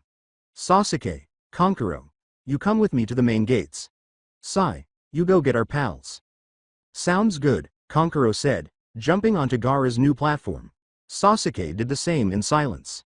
I'll go southeast then, Sai answered, heading off on a flight path over the shield Naruto had created. Gaara fused the platform he'd made for Kankuro and Sasuke with his own and started to move toward the main gates. Too late? Sasuke remarked, gazing out over the battlefield. Gaara shook his head. No, I think you've arrived just in the nick of time. Kankuro knelt on the platform and drew a scroll from its holder. Here we go, he replied, opening it and undoing one of the seals. He held a stack of papers. That's it? Inquired Gaara. The ones that have to do with this war, proving that the murder of our patrol and the kidnapping of Himawari Uzumaki were committed by the same group, which was trying to frame the sand and leaf villages for the crimes and spark a war, Kankuro said. There's plenty more of that, too. The rest of the papers are with Yamato and the others. Seems like whoever did this has a large network at his disposal, Gaara commented. Sasuke said, they do. But we will have to face it another time. We have a more urgent task at the moment. Gaara nodded his answer. Agreed. They were close to the main gates when a chakra cannon blast hurtled towards the entrance of the settlement. It was visible even from this far away, so Choji activated his chakra butterfly mode and used his wings to block it. Another cannon blast whizzed in, this one hitting a vague dot of blue chakra and bouncing away into the horizon. How much longer can they last? Kankuro inquired. As long as they do too, responded Sasuke. Gaara urged his sand on faster. Let's make sure that it doesn't have to be for long. Guys, we might have a problem, stated Kankuro. Gaara looked out at the siege line, and could see that only a few of Isamu's chakra cannons were set up. The others were still being relocated so they could lay down fire on the main gate. I can take out those cannons with my Susanoo, Sasuke said. No, Gaara said. If you do that now it'll look like another act of war. Wait till we've dealt with the bigger conflict. Sasuke. Well-made point. But, as they drew near, it was evident that the cannons could put up a terrific barrage before the trio could reach there. Sasuke, Gaara started, about to take a bold step. Wait, he broke off, sensing a fresh presence at the gates. Suddenly, a number of tornadoes burst out in a half-circle around the entrance of the settlement. A second later the guns led off their onslaught, firing a dozen blasts of chakra towards the gates. The winds, however, were so fierce that they blew the attacks off course and scattered them. They burst on Naruto's barrier, the fierce winds throwing them off course. Temari, murmured Kankuro, and she looks pissed off. Yeah, Gaara agreed. Then the winds went away, while the chakra guns powered up to shoot again. Are we gonna make it? Sasuke inquired. As if in answer a giant cloud of white smoke rose in front of the main gates. Don't tell me, said Kankuro. Emerging from the smoke was a gigantic white weasel, with a sickle as long as itself. With one slash it unleashed a blade of wind that crashed into the array of chakra cannons, destroying them all with one hit. She really summoned Kamatari, Konkuro said. She only does that if she's serious and thinks she has no choice, and she doesn't do that very often. She bought us the time we needed, Gaara stated. Gaara exploded the remaining mines, sending out a flood of sand. The blast that followed rocked the ground and threw chunks of dirt up into the air. As they descended to earth, Gaara came to a halt, hovering a couple dozen feet above the ground where Isamu's attack army was assembled. "This ends now, Isamu, come forth," cried the Kazekage. "All officers to report." Gaara heard the noises of someone else approaching, but it wasn't Isamu. He glanced over his shoulder and saw Tamari closing the space between them. She looked physically fatigued and was leaning on her fan for support. "We found evidence that another group committed the incidents that started this conflict," Gaara roared at the ranks of the Sand Shinobi. "Both the Sand and the Leaf have been falsely accused of crimes they did not commit, in an effort to drag us into war. So lower your weapons, for these are not our enemies." There was a moment of stillness, during which many of the Sand Shinobi exchanged perplexed stares with one another. Then Izabu came forward to meet them. "Witness, loyal shinobi of the hidden sand. The Kazekage has shown his true self. He loves not our homeland, for he sells lies to defend his beloved Hokage. Even now he stands by the Leaf's very own Sasuke Uchiha. If you are true patriots, strike him and his traitorous sister down where they stand." Gaara and Sasuke looked at each other. "There's nothing I can say to them to appease them," the latter stated. "I'll only step in if it turns violent." "Konkuro," Gaara murmured, looking at his brother. "Right," said the puppeteer. "I have here documents recovered during a covert mission into the village hidden in the rain run jointly by the Sand, Stone and Leaf villages." He put the papers up for everybody to see. "They demonstrate that a man who is calling himself the Master has used his influence in a number of different countries to bring about this war, including the recent death of one of our patrols and the kidnapping of the Hokage's daughter. Fighting here does not serve the hidden Sand," Gaara said, "but a foreign power." The Sand Shinobi exchanged more stares of doubt. Seemed they were getting somewhere. "Tamari," Gaara heard behind him. "Shikamaru." He turned to see Shikamaru running across the deserted battlefield. Younger shinobi were on his heels, and Gaara recognized Shikadai among them. "How could you be so reckless?" Shikamaru asked his wife as he caught up with her and embraced her. "I had to," replied Tamari. "I can't let this conflict happen. I can't let tear everything I love apart, not ever." "Mom!" Shikadai yelled, joining his parents in the hug. "Aunt Tamari!" Two others yelled, hugging her as well. The last three latched onto the group. "Tamari-sensei," they all cried. "You all." Tamari looked at the throng that had formed around her. "You came for me, all of you?" Isamu stepped forward a few paces, visibly shaking. "See," he shouted. Even now the Leaf would still aid the Kazekage in his scheme. Gaara surveyed the gathering forces of the Sand Shinobi, who seemed glad to wait on the sidelines for now. Clearly Isamu's hold over them was beginning to crumble. No one in their right mind would consider a single Jonin and a handful of genin as help for some vast and ill-defined scheme. "Enough of this," Konkuro muttered, folding the paperwork up and placing them into an inside pocket. He reached out empty-handed, his fingers extended. "There are quite a few of you who are really the traitors." Several chakra threads extended from the puppeteer's fingertips and latched onto a number of people in the ranks of the Sand Shinobi. He drew them out of the rest of the group. "I recognize these faces," Konkuro shouted. "I know your names, I have read your files in the documents I have brought here today. Every person I have brought forth worked for the Master as informants. All those who had been singled out shrunk in terror." Konkuro attached his strings to some other individuals. All of them acted as agents, blackmailing rich nobles and business leaders in the Land of Wind into funding the Master's operations. He kicked them all out of the organization. Then Konkuro snagged 3 more. "And these? They are assassins, planted in our own security forces, whom the Master used to kill targets that threatened his plans." He ripped them out from the ranks. "You!" Tamari shouted. These 3 came to the Sandleaf Summit as guards for Lord Ebizo. They started violence at a diplomatic meeting and left Lord Ebizo for dead. Isamu looked like a guy falling to pieces. He could neither do nor speak, and he stood still. Younger Jonin bowed to Gaara on his hands and knees, stepping ahead of the rest of the group. "Lord Kazekage. Our apologies, we were misled." Others around him regarded the shinobi bowing before the Kazekage. The rest of the platoon slowly knelt down, bending their heads. Gaara glanced over the ranks in front of him and at the few traitors tossed to the ground. He gazed to his left and right to the siege lines surrounding the hidden leaf. "Hey, you," he said, pointing at the Jonin. The shinobi raised his head. "Yes, my lord," he said. "Arrest these traitors," Gaara ordered, "and tell the other officers to stand down. This war is over." "As you will, Lord Kazekage," the Jonin said. He got up and crossed over to the nearest traitor Konkuro had indicated. Others did the same and soon all of the master's operatives were being picked up and tied as couriers ran to the other encampments along the siege line carrying the command to stand down. Gaara felt movement behind him. He turned to see the death of Naruto's shield. The nine-tailed fox faded from the sky and the form of the seventh Hokage replaced it, coming down to join them. Naruto walked over. "Looks like we've taken care of Gaara and Sasuke," he stated. Sasuke looked to the southeast and pointed. "Not exactly." Gaara and Naruto both turned to follow the indication Sasuke gave. The Inkbird Sai had sent out was coming. Sai was on the ship, and so were Hinata and Himawari. The small girl Uzumaki cried out, "Hi, Daddy, big bro." Naruto grinned and waved to his wife and daughter as Bolt looked like he was going to cry. Gaara looked back to Isamu, who stood immobile. "There is only one thing left here. I must say I am astonished you were not with the enemy." Isamu sniggered at the Kazekage. "You're a fool who's easily manipulated by others, obviously, Isamu," Gaara stated. "Your war is a sham. I order you to go home and prepare for trial." "The only farce here is you," Isamu shouted. "I never cared about the patrol or any of that, it was only a way to make others agree to this war. The hidden sand is a puppet whose strings lead back to the hidden leaf.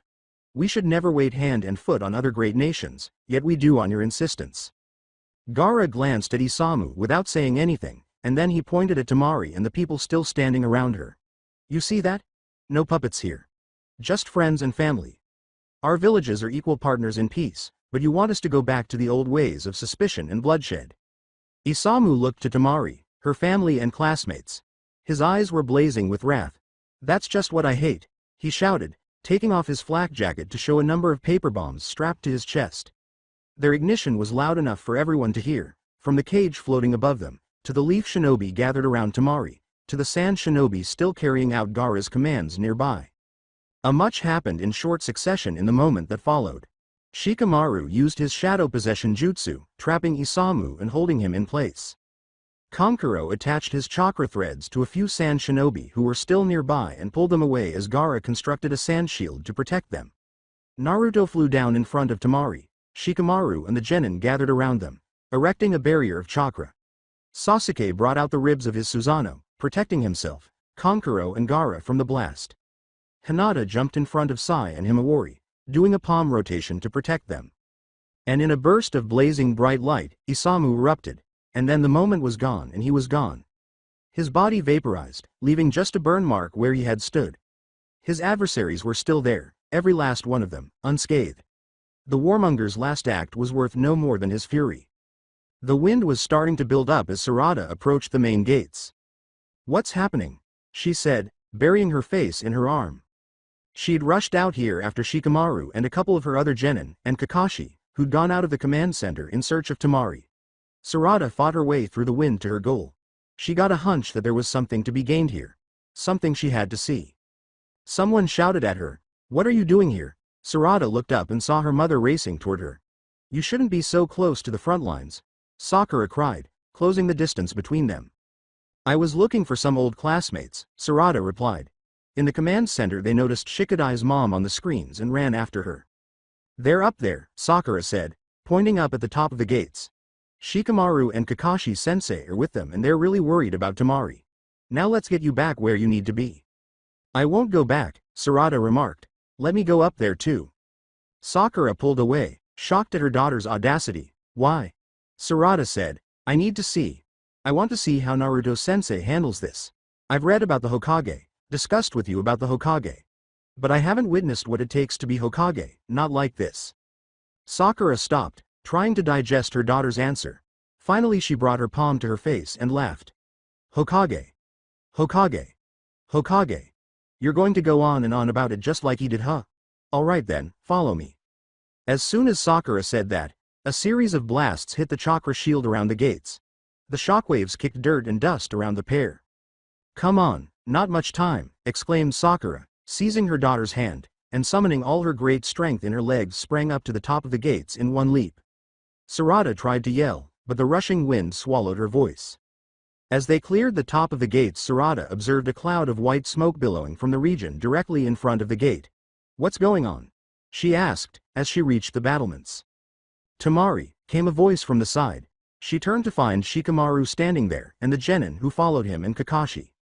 She won't let any blood be shed, Shikamaru added, even if it costs her life to do so.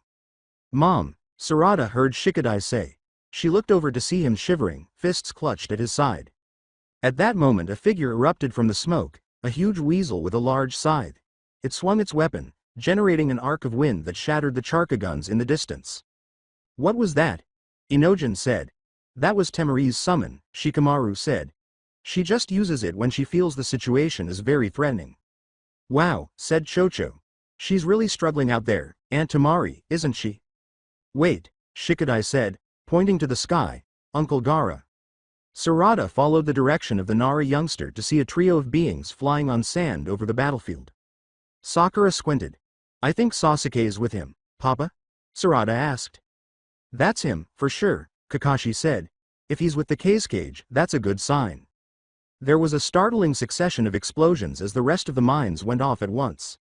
Must have been Gaara's sand, Shikamaru said. He has decided that it is time to step in then. What happens next will be up to him. As the Nara clan head spoke this, the Kazekage floated down in front of the lines of the Sand Army. Where's Aunt Temari going? Inojin said, pointing at the Sand Kunoichi limping across the battlefield. Shit! Shikamaru yelled as he leapt off the gate's battlements. She's not in any condition to be pushing herself like this. The remainder of the genin, except for Sarada, rushed off after the Nara clan head. Sarada gazed up at the retired Hokage standing behind her. Grandpa Kakashi, aren't you going to stop them? No, Kakashi answered. I told you that you have two great examples of what it means to be Kage, so I suggest you watch them. Watch. Sarada did. Watched as the Sand Shinobi stopped fighting at the command of their Kazekage, her father beside him. She watched as Naruto, Shikamaru and the rest of the genin joined them, and watched as Hinata, Sai and Himawari arrived on the scene. She saw the apparent leader of the Sand Army blow himself up, leaving almost little sign of his death. What is going on? Sarada said as this played out on the battlefield below. Didn't we fight one another? We were. Kakashi said. But we had a feeling that someone was manipulating things behind the scenes to cause this conflict. Looks like we were proven right and Naruto and Gaara holding back gave everyone else the time and space to end this peacefully. I see, answered Sarada. I suppose I have learned something today after all. Sakura patted her daughter on the head, good to hear it. Kakashi interrupted. Looks like they're coming back. Sarada gazed out across the battlefield and saw the two Kage and the rest of the shinobi group together, Sand and Leaf going together to the main gates. Open up. We've got the key. Shikamaru shouted as they neared, standing beside his Hokage. Naruto grinned, lifting a triumphant Himawari onto his shoulders.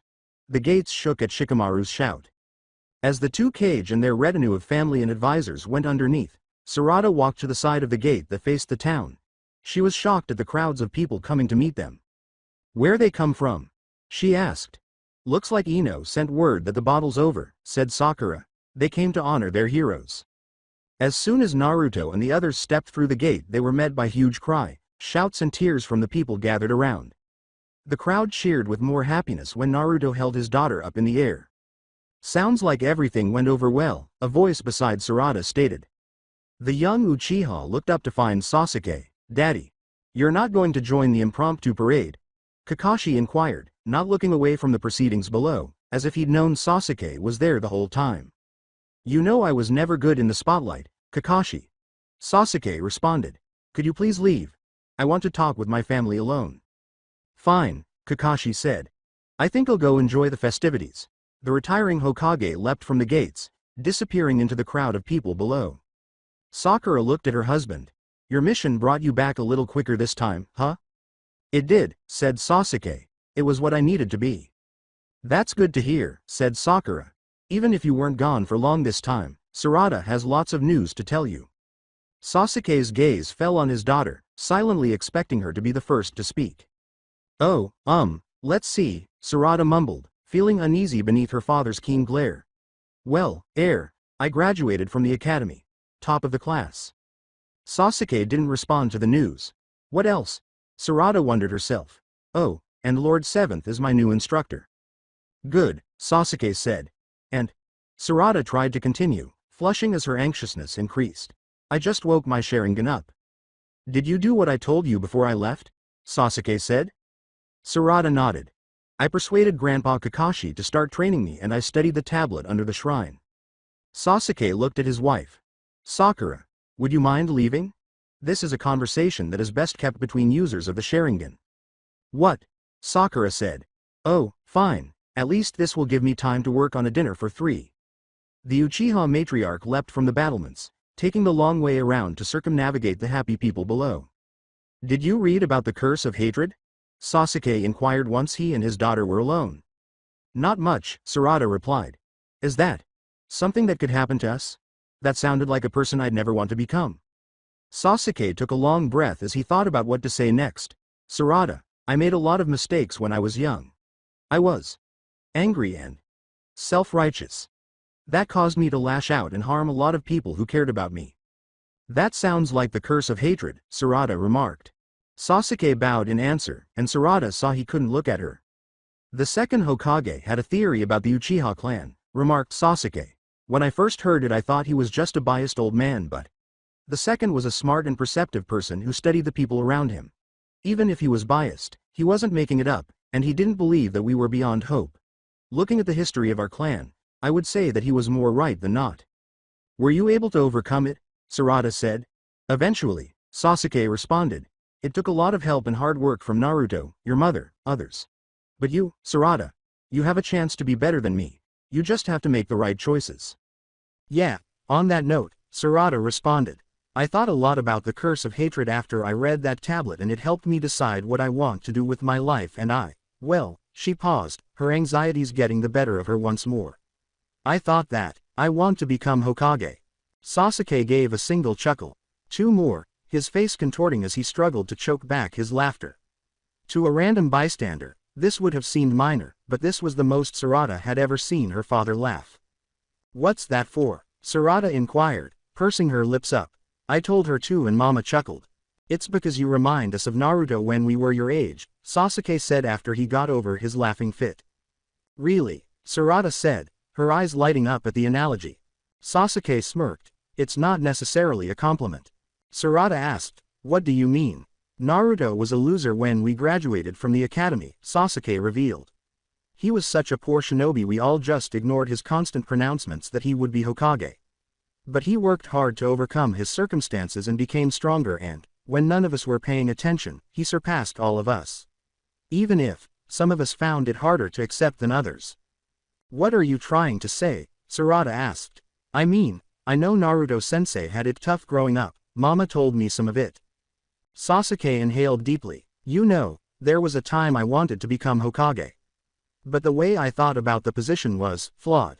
Destructive. Naruto had a clear-headed vision of what it meant to be Hokage, and he pursued it with fierce determination. That is why he is who he is today. I understand, Sarada said.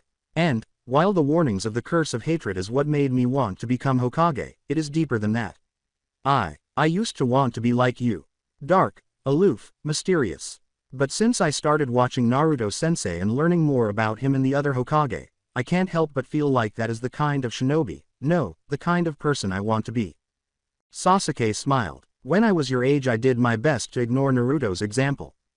I was determined to forge my own path and it was only when it was nearly too late that I realized that I had chosen wrong. But you've already learned that lesson, far before I ever did. If you can truly devote yourself to following Naruto's path then you can become a Uchiha like no other. Sasuke knelt down in front of his daughter. None of us Uchihas have ever been able to become Hokage, not even my brother. So please, don't hold back because of me, learn all you can from Naruto. That will lead to the genuine salvation of the Uchiha clan. Sarada clutched her father, nestling her head against his chest, tears beginning to gather in her eyes.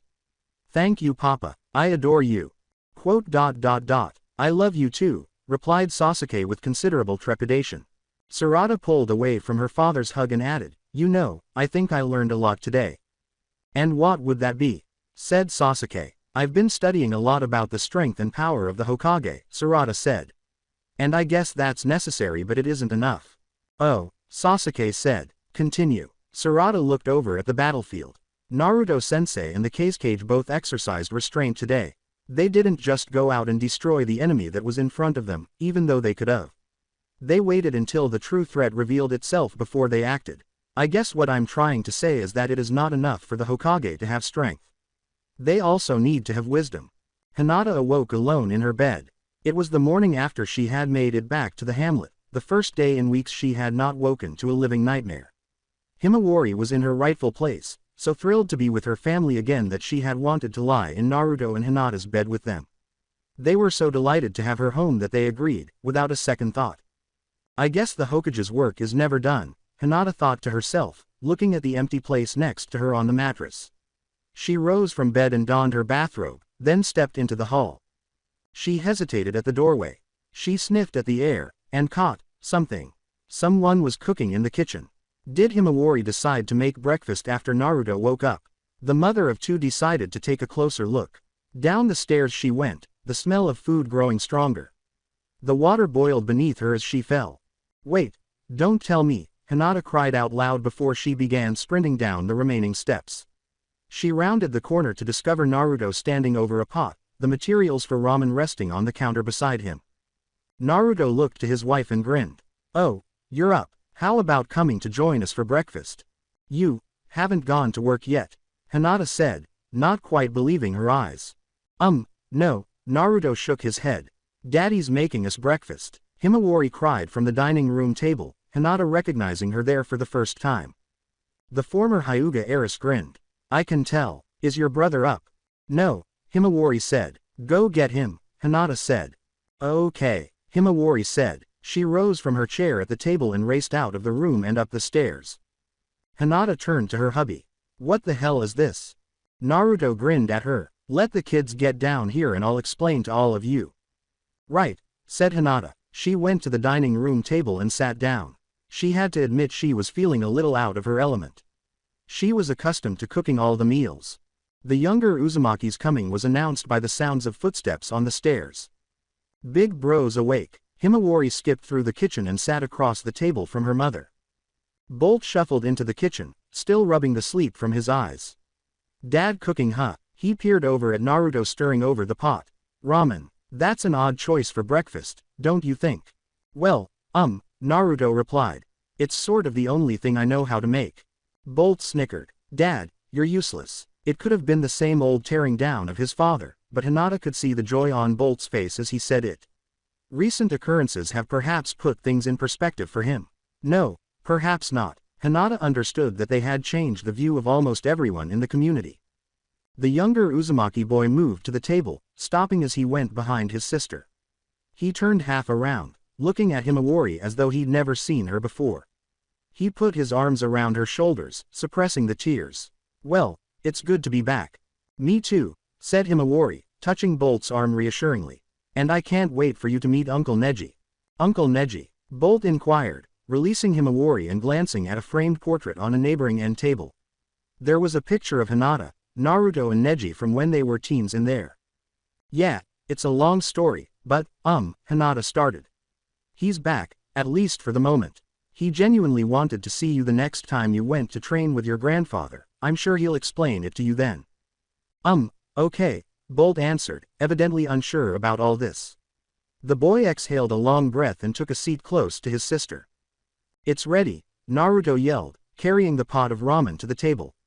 He grabbed the ladle from inside it and began to pour the noodles out into the bowls already laid out on the table.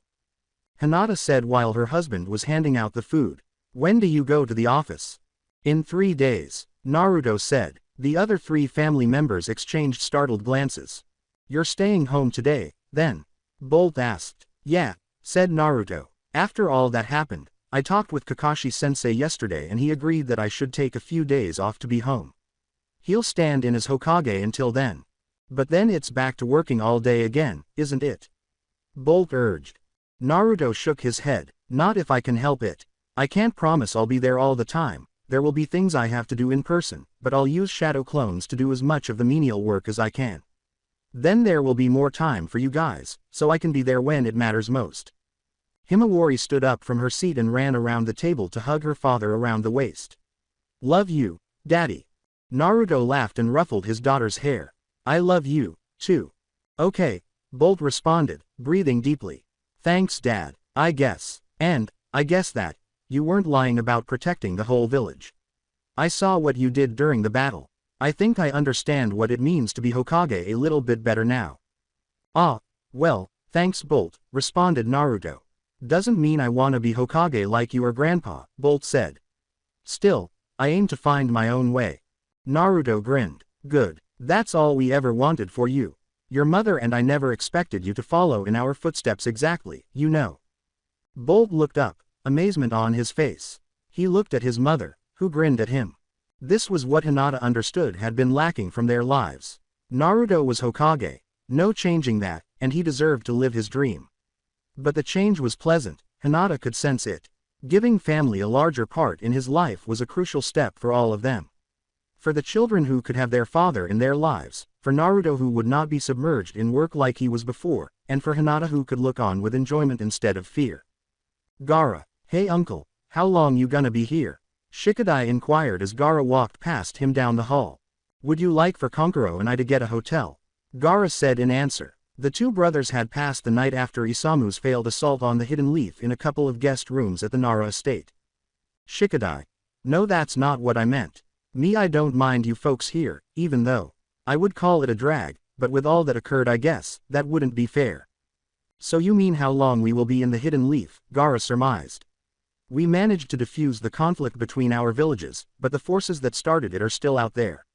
The 5 Cage will be convening here within the week to discuss the best course of action in fighting this new enemy. I will remain here until after the summit. Anything I can do, Shikadai said. Gaara glanced at his nephew in silence for a moment, amazed that the typically sluggish Nara child had shown any sort of initiative at all. The best thing you can do right now is to continue to grow and develop your strength, he eventually said. Responsibility isn't to be taken up before you're ready. I get it, but, Shikadai began. After seeing you and Lord Hokage and Mom and, well, everybody, I want to do more. I never realized how wonderful we had it because of how hard you people work. Gaara grinned and patted his nephew on the shoulder. I'm glad to see you're learning. I hope to see you use those lessons in the next Chunin exams. Mom told me you adopted a son since the last time I visited the Hidden Sand. Shikadai commented. Will he be taking the exams? Yes, Shinki. Gaara responded. He and his team will be taking the examinations. I hope you will be welcoming to him when you two meet. I'll do my best, uncle, said Shikadai. Nothing more, Gaara replied. The young Nara nodded, turning and heading down the corridor. Gaara himself proceeded on his way, and it took him to the living room where Temari was lying on the couch, her body moved to the side so she wasn't on her back. So you did all that with your back all fucked up like that? Kankuro inquired, sitting in one of the easy chairs that surrounded the sofa. Yes, Kankuro, Temari said, obviously irritated. You don't need to keep asking that. The middle sand brother said, sorry. It's just, I knew you were tough, but I didn't expect something like that yesterday. I just did what I had to do, Temari said. Gaara took the opposite chair. I know you were fighting for your family. Temari looked to her youngest brother. I was fighting for both sides of my family. Not just them, said Gaara. I heard some of them genin calling you a sensei. You see that? Temari asked. Yeah, I got a genin team just before all hell broke loose. I understand, Gaara said. I hope to see you and them at the next Chunin exams. Temari hesitated, remembering Gaara's remark. I hadn't been really thinking about the Chunin exams just yet, but I imagine they'd make for a decent experience. But enough business. What do you mean? Inquired the Cage. I mean it's been a long time since the three of us have been together, Temari replied. Let's not speak of shinobi business, let's just be together. Recent events have me feeling nostalgic. What do you want to do? Kankuro asked. Considering the state of your back, I don't think we'll be going anywhere. Temari agreed, that is true, and besides, Shikamaru's at work. Shikadai. The lad came. They heard the sound of footsteps coming. Yeah, Mom. Go get us some Ichiraku ramen, Temari commanded. I don't wanna, Mom, Shikadai said. Don't give that crap, Temari screamed. Your uncles are here and my back is still playing up. So you should get food for us. Your back wasn't stopping you from going out to the battlefield, Shikadai snapped back. You, Tamari scowled. Her son sniggered at the look on her face. Don't worry mom, I understand. He took a step towards the front door. I'll be back, and after we eat you can start teaching me some wind jutsu. Yeah, said Tamari. I promised you I would. I'll go get us that ramen then, Shikadai remarked, leaving the room. When they were alone, the three siblings sat in silence for some time. Kankuro said first. Hey, do you guys have any board games? Other than shogi? Yeah, Tamari said. I have one that I bought for Shikadai a few years ago, but he never showed any interest in it. It should be somewhere on the far end. She gestured at the shelves lined up against the wall behind Kankuro. The puppet master got up and grabbed for the nearest shelf. This one. I said the far shelf, that's the near. Tamari shouted. Why can't any of the men in my family just listen? Okay, sorry, geez, Kankuro said. Gaara smiled to himself silently. It was fantastic to take some time after everything that had transpired and just enjoy being with family. Sarada stood up to her thighs in water, panting. She looked at Naruto, or rather one of the Hokage's shadow clones, who was observing from a nearby tree as his students went through the exercise that he had planned out for them. The Hidden Sands failed invasion of the Leaf Village was 2 days ago, and while a Cage Summit was coming up in the near future, for young genin like Sarada, it was back to business as usual, practicing in preparation for the impending Chunin tests. Come on, fellows, don't be discouraged. The blonde called from his perch. I know it could be tough the first few times you do it, but even I managed to get walking on water down. Ronan's arms flailed out to either side as he battled to stay on top of the water. He didn't, and his feet crashed through like the liquid that it was. Come on, I bet you got this in a second. No, Naruto said. Before I acquired it, I had a hard time with this. Oh, said Ronan, then I have nothing to complain of, I suppose. He took his leg out of the water and put his foot on its surface and made another effort. Sarada was forced to do the same, but was distracted by Natsuko making her way across the shallows towards Naruto. She watched them talk on the shore, not loud enough that Sarada could hear them where she sat. Then they were done and Naruto jumped down his perch, landing on the lake and coming over to Sarada and Ronan. Hey, guys, the Hokage greeted them, kneeling in front of his students. How about this? You get walking on water down by the time we complete training and I teach you a cool jutsu that you can use in the Chunin exams.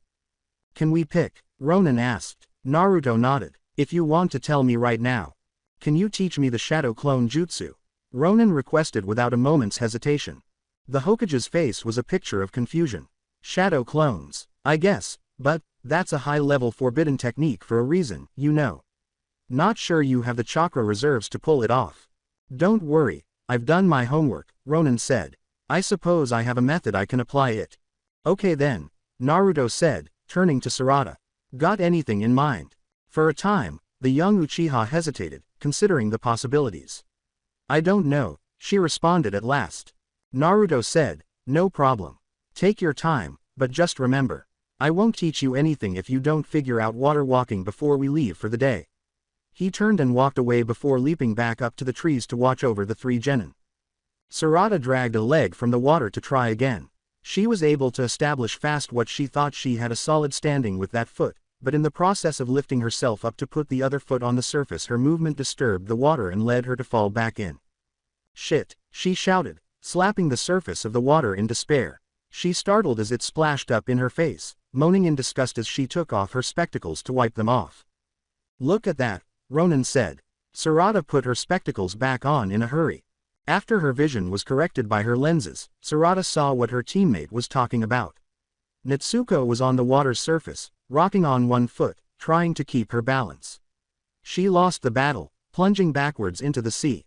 Damn it, Natsuko cried, hitting the water with both hands in exasperation. Sarada observed the ripples spreading out from where her friend had broken the surface, and spotted a frog swimming in one of the shallows. It paused when the waves struck it, riding them quietly, then went on its way. That's it, cried Sarada. What? Natsuko inquired, turning to Uchiha. The main difference between walking on water and walking on a wall or something is that it moves, right? Sarada offered. Yeah, we already figured that out, Ronan said. Sarada pointed to the frog climbing out of the water. We have to be like that thing was when Natsuko was making all those waves. Stay calm and react to the water as it moves. If we're all frantic trying to adjust for every little thing, we're just going to throw ourselves off balance. Trying to put her theory into practice, she lifted her foot over the surface and found a foothold on it. She breathed slowly and deeply, then pushed the remainder of her body onto the water, balanced on the one foot. She could feel the wet surface change under the sole of her foot. She shut her eyes, instead of trying to anticipate its movements, and simply responded. Slowly, gently, she placed her other foot into the water. Oh wow, Sarada, you're doing it, Natsuko exclaimed. Sarada opened her eyes to find herself looking down at her feet, which remained solidly on the water. Ha ha, she laughed, punching the air in triumph. The water moved suddenly, throwing her off balance. Whoa, she said, her arms dropping to her sides as she battled to get her balance. This time she succeeded. It was amusing. Now she had started to tune herself to the changing liquid landscape beneath her, and it was getting simpler and easier to respond to the changes under her feet, requiring less and less thought. She took a few hesitant steps, rocking a little but keeping her balance. Look at me, sensei. Sarada cried as she started walking in the direction of Naruto's location. Good job, he called back. The little Uchiha made the last few steps towards the shoreline, before jumping onto solid land. So what do you want to learn? Naruto asked. Sarada said as she reflected over the topic. She wondered back to the frog. What about the summoning jutsu? Invocation. Naruto repeated. Sure, I can have Sasuke get you a snake summoning contract. Or do you want to summon slugs like Sakura? Sarada shook her head. Actually, can you show me how to call toads? Oh, you want to summon toads? Asked Naruto. As I am. Sarada nodded her head, and the Hokage smiled. Yes, of course, let's do it. Neji, is that really you? Rock Lee cried, his eyes wild as he looked at the reanimated Hyuga. Neji let out a sigh. Yes, Lee, for the 5th time. It was in the indoor garden at the Hyuga compound, within his uncle's home. Hanabi and Hiyashi had greeted his arrival with a flood of tears and hugs, and Neji was honestly startled to see how much more relaxed the duo had become over the years. Now he had his old teammates with him, invited by Hiyashi himself. They had been much more expressive in their weeping than Neji's family, notably Lee and Guy. That, though, had been far more in keeping with expectations. Don't so sure, Lee, Guy commented, making a great show of studying his undead student. Could be some kind of trick. Neji had been surprised to see his former teacher wheelchair-bound. His old comrades told him that it from injuries Guy had sustained in the final stages of the war, though they had been hesitant to go into further detail. A trick? Neji asked. You've fought against reanimations before, Guy-sensei. Yes, but what if that's what they want us to believe? Guy said. Who are they? Tenten asked, off to the side, trying to stay out of it. Guy suddenly jerked his arm back and punched Neji full force in the shoulder. That part of the undead Hyuga's body broke apart into the dust and dirt that it was composed of before it began reassembling itself. It seemed that Guy still had a lot in him, even in his crippled state.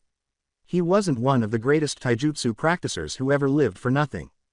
Content. Neji. Quote. Guy scratched his chin. Looks like a reanimation, all right. Still might be a trick though. Lee nodded heartily. Very sharp, Guy-sensei. Neji huffed with annoyance. Tenten started. So, Neji, what are you planning on doing? The Hyuga went to his least crazy comrade. I'm going to help kill whoever called me.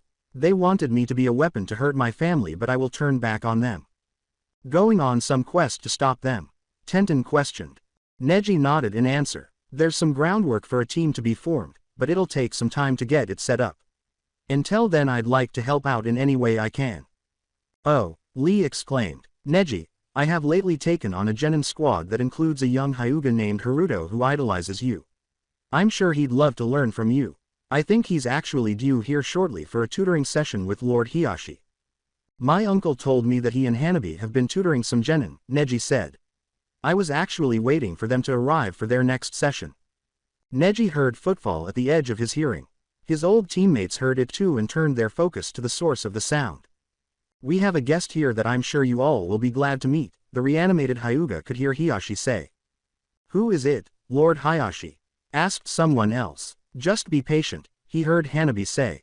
Neji's uncle and cousin came out of a nearby hall, into the internal garden. I hope you enjoyed your visit, Hiyashi said to the reformed team guy. However, I must ask that those who are not members of the clan leave please. We are about to have a training session with some of our younger members. Sure, no problem, Tenten said, grabbing Guy's wheelchair and starting to wheel him away. Lee bowed to the Hyuga clan head. Thank you, again, for educating Haruto, Lord Hiyashi. Please keep me posted on his improvement. No, thank you for teaching him, Hiyashi said. There are many things he can learn from a shinobi of your caliber. He returned the taijutsu master's bow. Lee rose up and followed Tenten and Guy. As he did so, a young Hyuga lad came around the corner. Oh, Lee-sensei, the young genin murmured. What are you doing here? I'm here to help, Lee responded. I'm here to help you. I was just paying a visit to an old friend, Lee said. I'm sure, you can learn a lot from. What do you mean? The youngster asked, his gaze drifting to Neji. His jaw fell open as he started to walk over to the zombie prodigy, the conversation with Lee completely forgotten. You're Neji Hyuga, he managed to say finally after a few moments of astonished silence. I am, Neji said. The youngster maintained his stunned quiet as two more genin strolled out into the garden, one looking like the classic Hyuga with the pale skin, white eyes, dark hair, the other looking almost like a tiny Naruto. Neji figured the boy must be Hinata's son. Oh my god, it truly is you, remarked the latter. How are you? How? Yes, it's me, Neji said. Any of you know reanimation summoning jutsu? All three boys shook their heads no. It is a forbidden technique where the summoner sacrifices a living person to bring back the soul of someone who has died, Lord Hiyashi revealed. That's right, Neji responded. I was brought back as a tool for someone's strategy. Fortunately, however, Lady Hinata found me and released me from the clutches of my summoner. I shall now be aiding the village to track them down to eliminate their threat. Until then, however, Hiyashi cut in, Neji is willing to spend his free time tutoring you. The three genin stood there wide-eyed at the thought of being educated by the long-deceased prodigy. Neji turned his head at a sound out of his peripheral vision. He spotted Hanabi laying up a number of target dummies at the other end of the garden. Are you using these for teaching? Neji said, approaching Hanabi. We are, the Hyuga heiress said. Take a look. She wrapped an arm around the shoulders of one of the dummies. These are specifically made for training in gentle fist. There are little sensors all over the dummy to approximate chakra points. She stabbed at one of the little dots on the dummy's skin, lighting it up. I see, Neji said. I do, however, see one problem. What would that be? Hanabi inquired. Neji stared over his shoulder at the three genin. I can't help but notice that Bolt does not possess the Byakugan. No, he does not, Hiyashi answered. But he has shown the chakra control of a Hyuga. Me even did an incomplete version of the palm rotation during a mission, his sensei told me. Neji turned his eyes to his nephew. Come here, Bolt. The young Uzumaki did as he was told, and walked up to Neji's side. Do you wish to walk the path of the gentle fist, even if you do not have the eyes to fully utilize it? Neji asked. Bolt nodded understanding. All my life people compared me to Dad, especially after he became Hokage. I want to get out of his shadow and I guess I thought I could stand out more from him if I used Hyuga techniques. I understand where you are coming from, Neji remarked. But without a Byakugan you will never be able to employ the gentle fist to its full potential. Bolt stepped back from his uncle, his face a mask of disbelief. Are you telling me to just quit? What kind of advice is this? You didn't let me finish, Neji said. You can never master the classical form of gentle fist, but there is a way you can use some of its principles. What are you talking about? Bolt said. Neji dropped into a gentle fist stance, and started to go into a succession of rapid and precise strikes. In an instant he had triggered all of the chakra point stand-ins. That is what the gentle fist is designed to be. Fast and accurate without employing a lot of raw power, and over generations that has become the standard approach of practicing the craft. But then, that's just using the Byakugan's marvelous ability to see the chakra network, and we shouldn't allow ourselves to be unnecessarily bound by orthodoxy. Neji turned itself towards another one of the training dummies and, concentrating chakra into his palm, delivered a single powerful blow to it, striking center mass. The chakra blew through the dummy, the backside of it opposite of where Neji had hit exploding apart. The dummy fluttered to the ground, the stuffing that had once filled it now spattered on the far wall. Hanabi looked over the wreckage. Wow, that was incredible. You were a genius, brother. You really were. Neji didn't bother to respond to his cousin's remark, shifting his attention to Bolt. Even as a blunt instrument, the gentle fist remains a formidable weapon capable of causing immense harm to a victim. But you would lose to a true master fighting like this, and it could never be the focal piece of your combat style. But it may be a formidable weapon in your armory. Is that all you need? Bolt smiled, a confident smirk that made Neji think not of the exuberant Naruto, but of someone colder and calmer, like Sasuke or Neji himself. Yeah, the genin said, let's do it.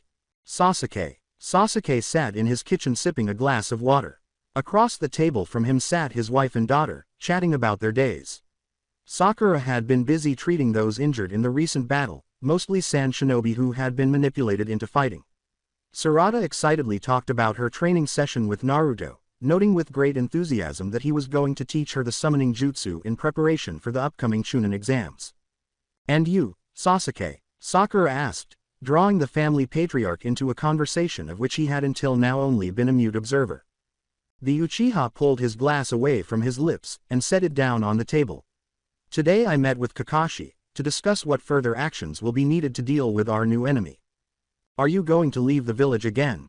Sarada asked. I will, Sasuke nodded. We may have stopped the conspiracy to pull the sand and leaf into war, but the people who set all this into motion are still out there. He was interrupted by a knock at the front door. Oh, sorry, I forgot to say I was expecting guests, Sakura remarked as she got up from the table.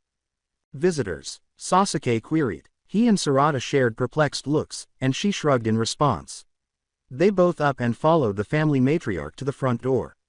Tsuruka opened the portal to the outside world, and arrived there before her husband and daughter. There's more of you than I thought, she said. Sasuke moved close to his wife to find 3 women standing outside his house. He recognized Temari, but not the 2 younger ones who looked to be genin. Natsuko. Sarada joined her parents, crying. And Tora. Oh, hi teammate, said one of the girls. Sorry for the last-minute add-on, Temari remarked. I bumped into one of Naruto's shadow clones on the way here and he wanted me to bring one of his students along. I see, Sakura said, kneeling in front of Natsuko. Do you want to become my apprentice, too? Natsuko nodded so hard, Sasuke was astonished she didn't make herself dizzy.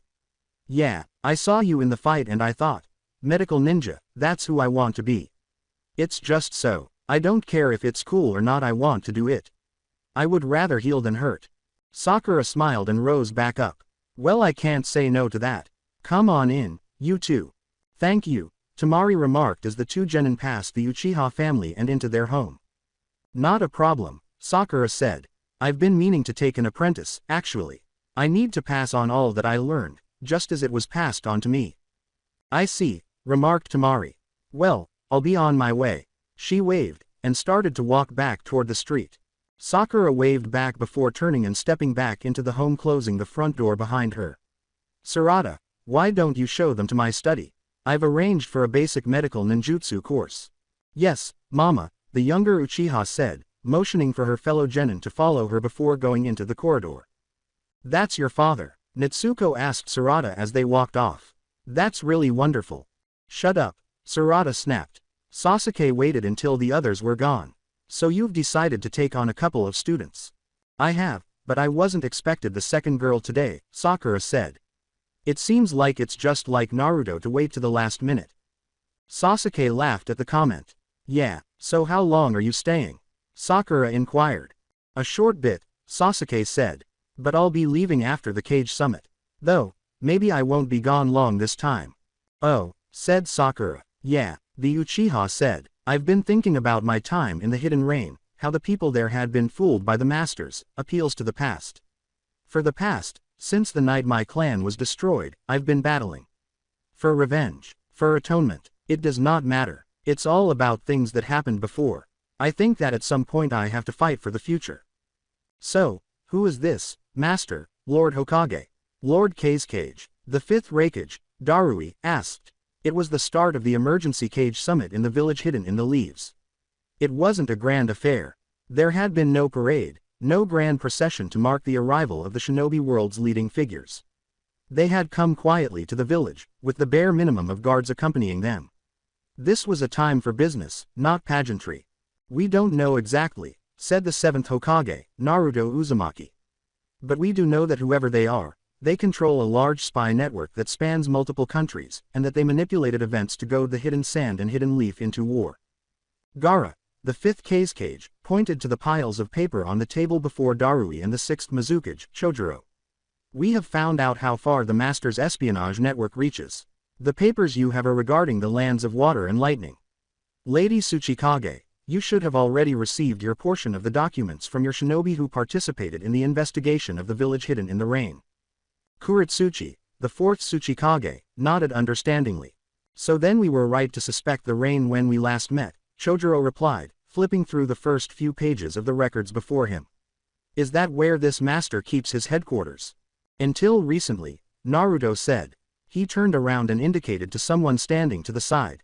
Askia came out, approaching the table around which sat 5 people he had until recently thought of as foes, or threats at least. Naruto introduced him, saying, "This is Askia, shinobi of the Hidden Rain." Up until shortly before the Sand Invasion, he was one of the master's top lieutenants. So then you turned against your master? Darui asked. Askia inhaled deeply before replying. He betrayed and used me in my village before that. He sold us false promises of peace, of previous glories regained. In fact, he was only exploiting us to promote his own goal. I understand, Chojuro nodded. I am delighted you could help us. One more thing, Naruto remarked, heading over to the corner of the room where a pair of spare chairs were set up. He grabbed one and put it at the table between Chojuro and his own seat. This is yours, or whoever becomes the next leader of the Hidden Rain. You want the Hidden Rain to be represented at the summit, Kuretsuchi said. Not just them, Naruto said. I talked to Sasuke. He told me how the smaller countries felt left behind by the great shinobi nations and how the master used the hatred arising from that to convince the people of the Hidden Rain to back him. So I think we should open the membership to the other villages, let them feel part of our peace. Are we positive about this? Kuretsuchi asked. There's a reason why the 5 great shinobi nations are called great. We are the strongest, and the peace we enjoy today is built primarily on sacrifices that our peoples made. Darui tapped his fingers against the table as he studied the issue. I'm sorry, but I wouldn't be so sure about that. The rain, grass and waterfall towns were all able to be key actors in the conflicts of the past. They are not so little, at least, as to be overlooked. I agree, remarked Chojuro. You could say it is high time this happened. So I guess Leaf, Mist, and Cloud are for this.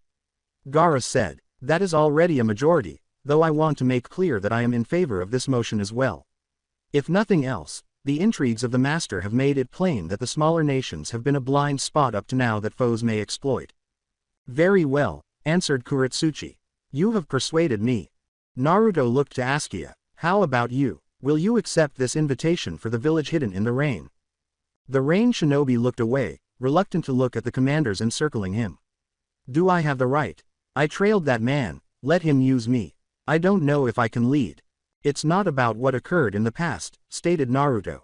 Not unless you let it matter. It is about what you do next. Besides, Sasuke told me how you assisted our squad out. They don't make it without you. Askia finally forced himself to look up at the world's greatest shinobi and saw that the Hokage was grinning at him. Smiling even though Askia was the one who kidnapped his daughter and helped light the spark for the war in the first place. Askia closed his eyes trying to fight back the tears that were starting to well up. I'll do it, he finally managed to say. The village hidden in the rain will accept your invitation. Great, Naruto said, slapping Askia on the back in celebration, causing the rain shinobi to open his eyes to the world around him. Come on, take your seat. We've got a lot to talk about if we're going to start getting a grasp on this master situation. Kakashi was in the Hokage's office, staring out a window. It was the one Naruto had broken when he flew off to the Sand Village to confront them over the disappearance of Himawari. Now that the conflict with the Sand had been resolved, they had finally found the time to fix it. But there was still a lot to deal with. The current Kage were sitting in the meeting room, hashing out the best way to go about dismantling the Master's network. There was an unknown number of hideouts spread across multiple nations, with at least a few of them linked by teleportation technology that they didn't understand the inner workings of. It would take time to find and dismantle them, and who knew what else the enemy was cooking up behind the scenes. With the knowledge they now possessed, it was certain that the master was behind the attack on the hidden sound as well, though the reason behind it was still unknown. That alone would have been unsettling, but the evidence that a Rinnegan user was among the attackers was unsettling to say the least. Kakashi was also convinced that a reanimated Jiraiya was at the enemy's disposal. The fact that Neji had returned to life proved they knew the reanimation summoning jutsu, and the Hidden Rain had retrieved Jiraiya's body and returned it to the Leaf Village. The opportunity and means to bring the Toad Sage back were there, and his use of the Rasengan fit with accounts of the murdered Sand Patrol. And then there was Kabuto's captivity. Even under an extended genjutsu, Kabuto was such a creative and capable researcher that Kakashi shivered at the thought of what threats he might have come up with. If these past weeks had taught him anything, this was not the time for Kakashi to be resting on his laurels.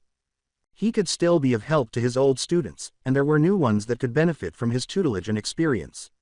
His thoughts turned to little Sarada, growing up in the shadow of this crisis. She wasn't so little anymore. He smiled as he thought on her proclamation that she would become Hokage, on how she reminded him of a mixture of Sasuke, Sakura, and Naruto.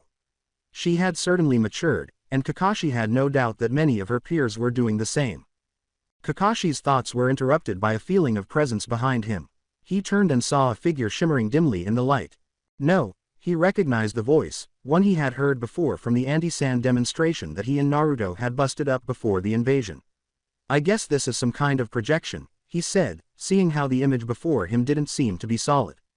Hello, 6th Hokage, you are as perceptive as I thought you'd be. Now answered. Kakashi remarked, I suppose you've been sent by your master. Now shook his head, not quite, I have no master except me. Kakashi narrowed his brows, then you're the master. I am, now confessed.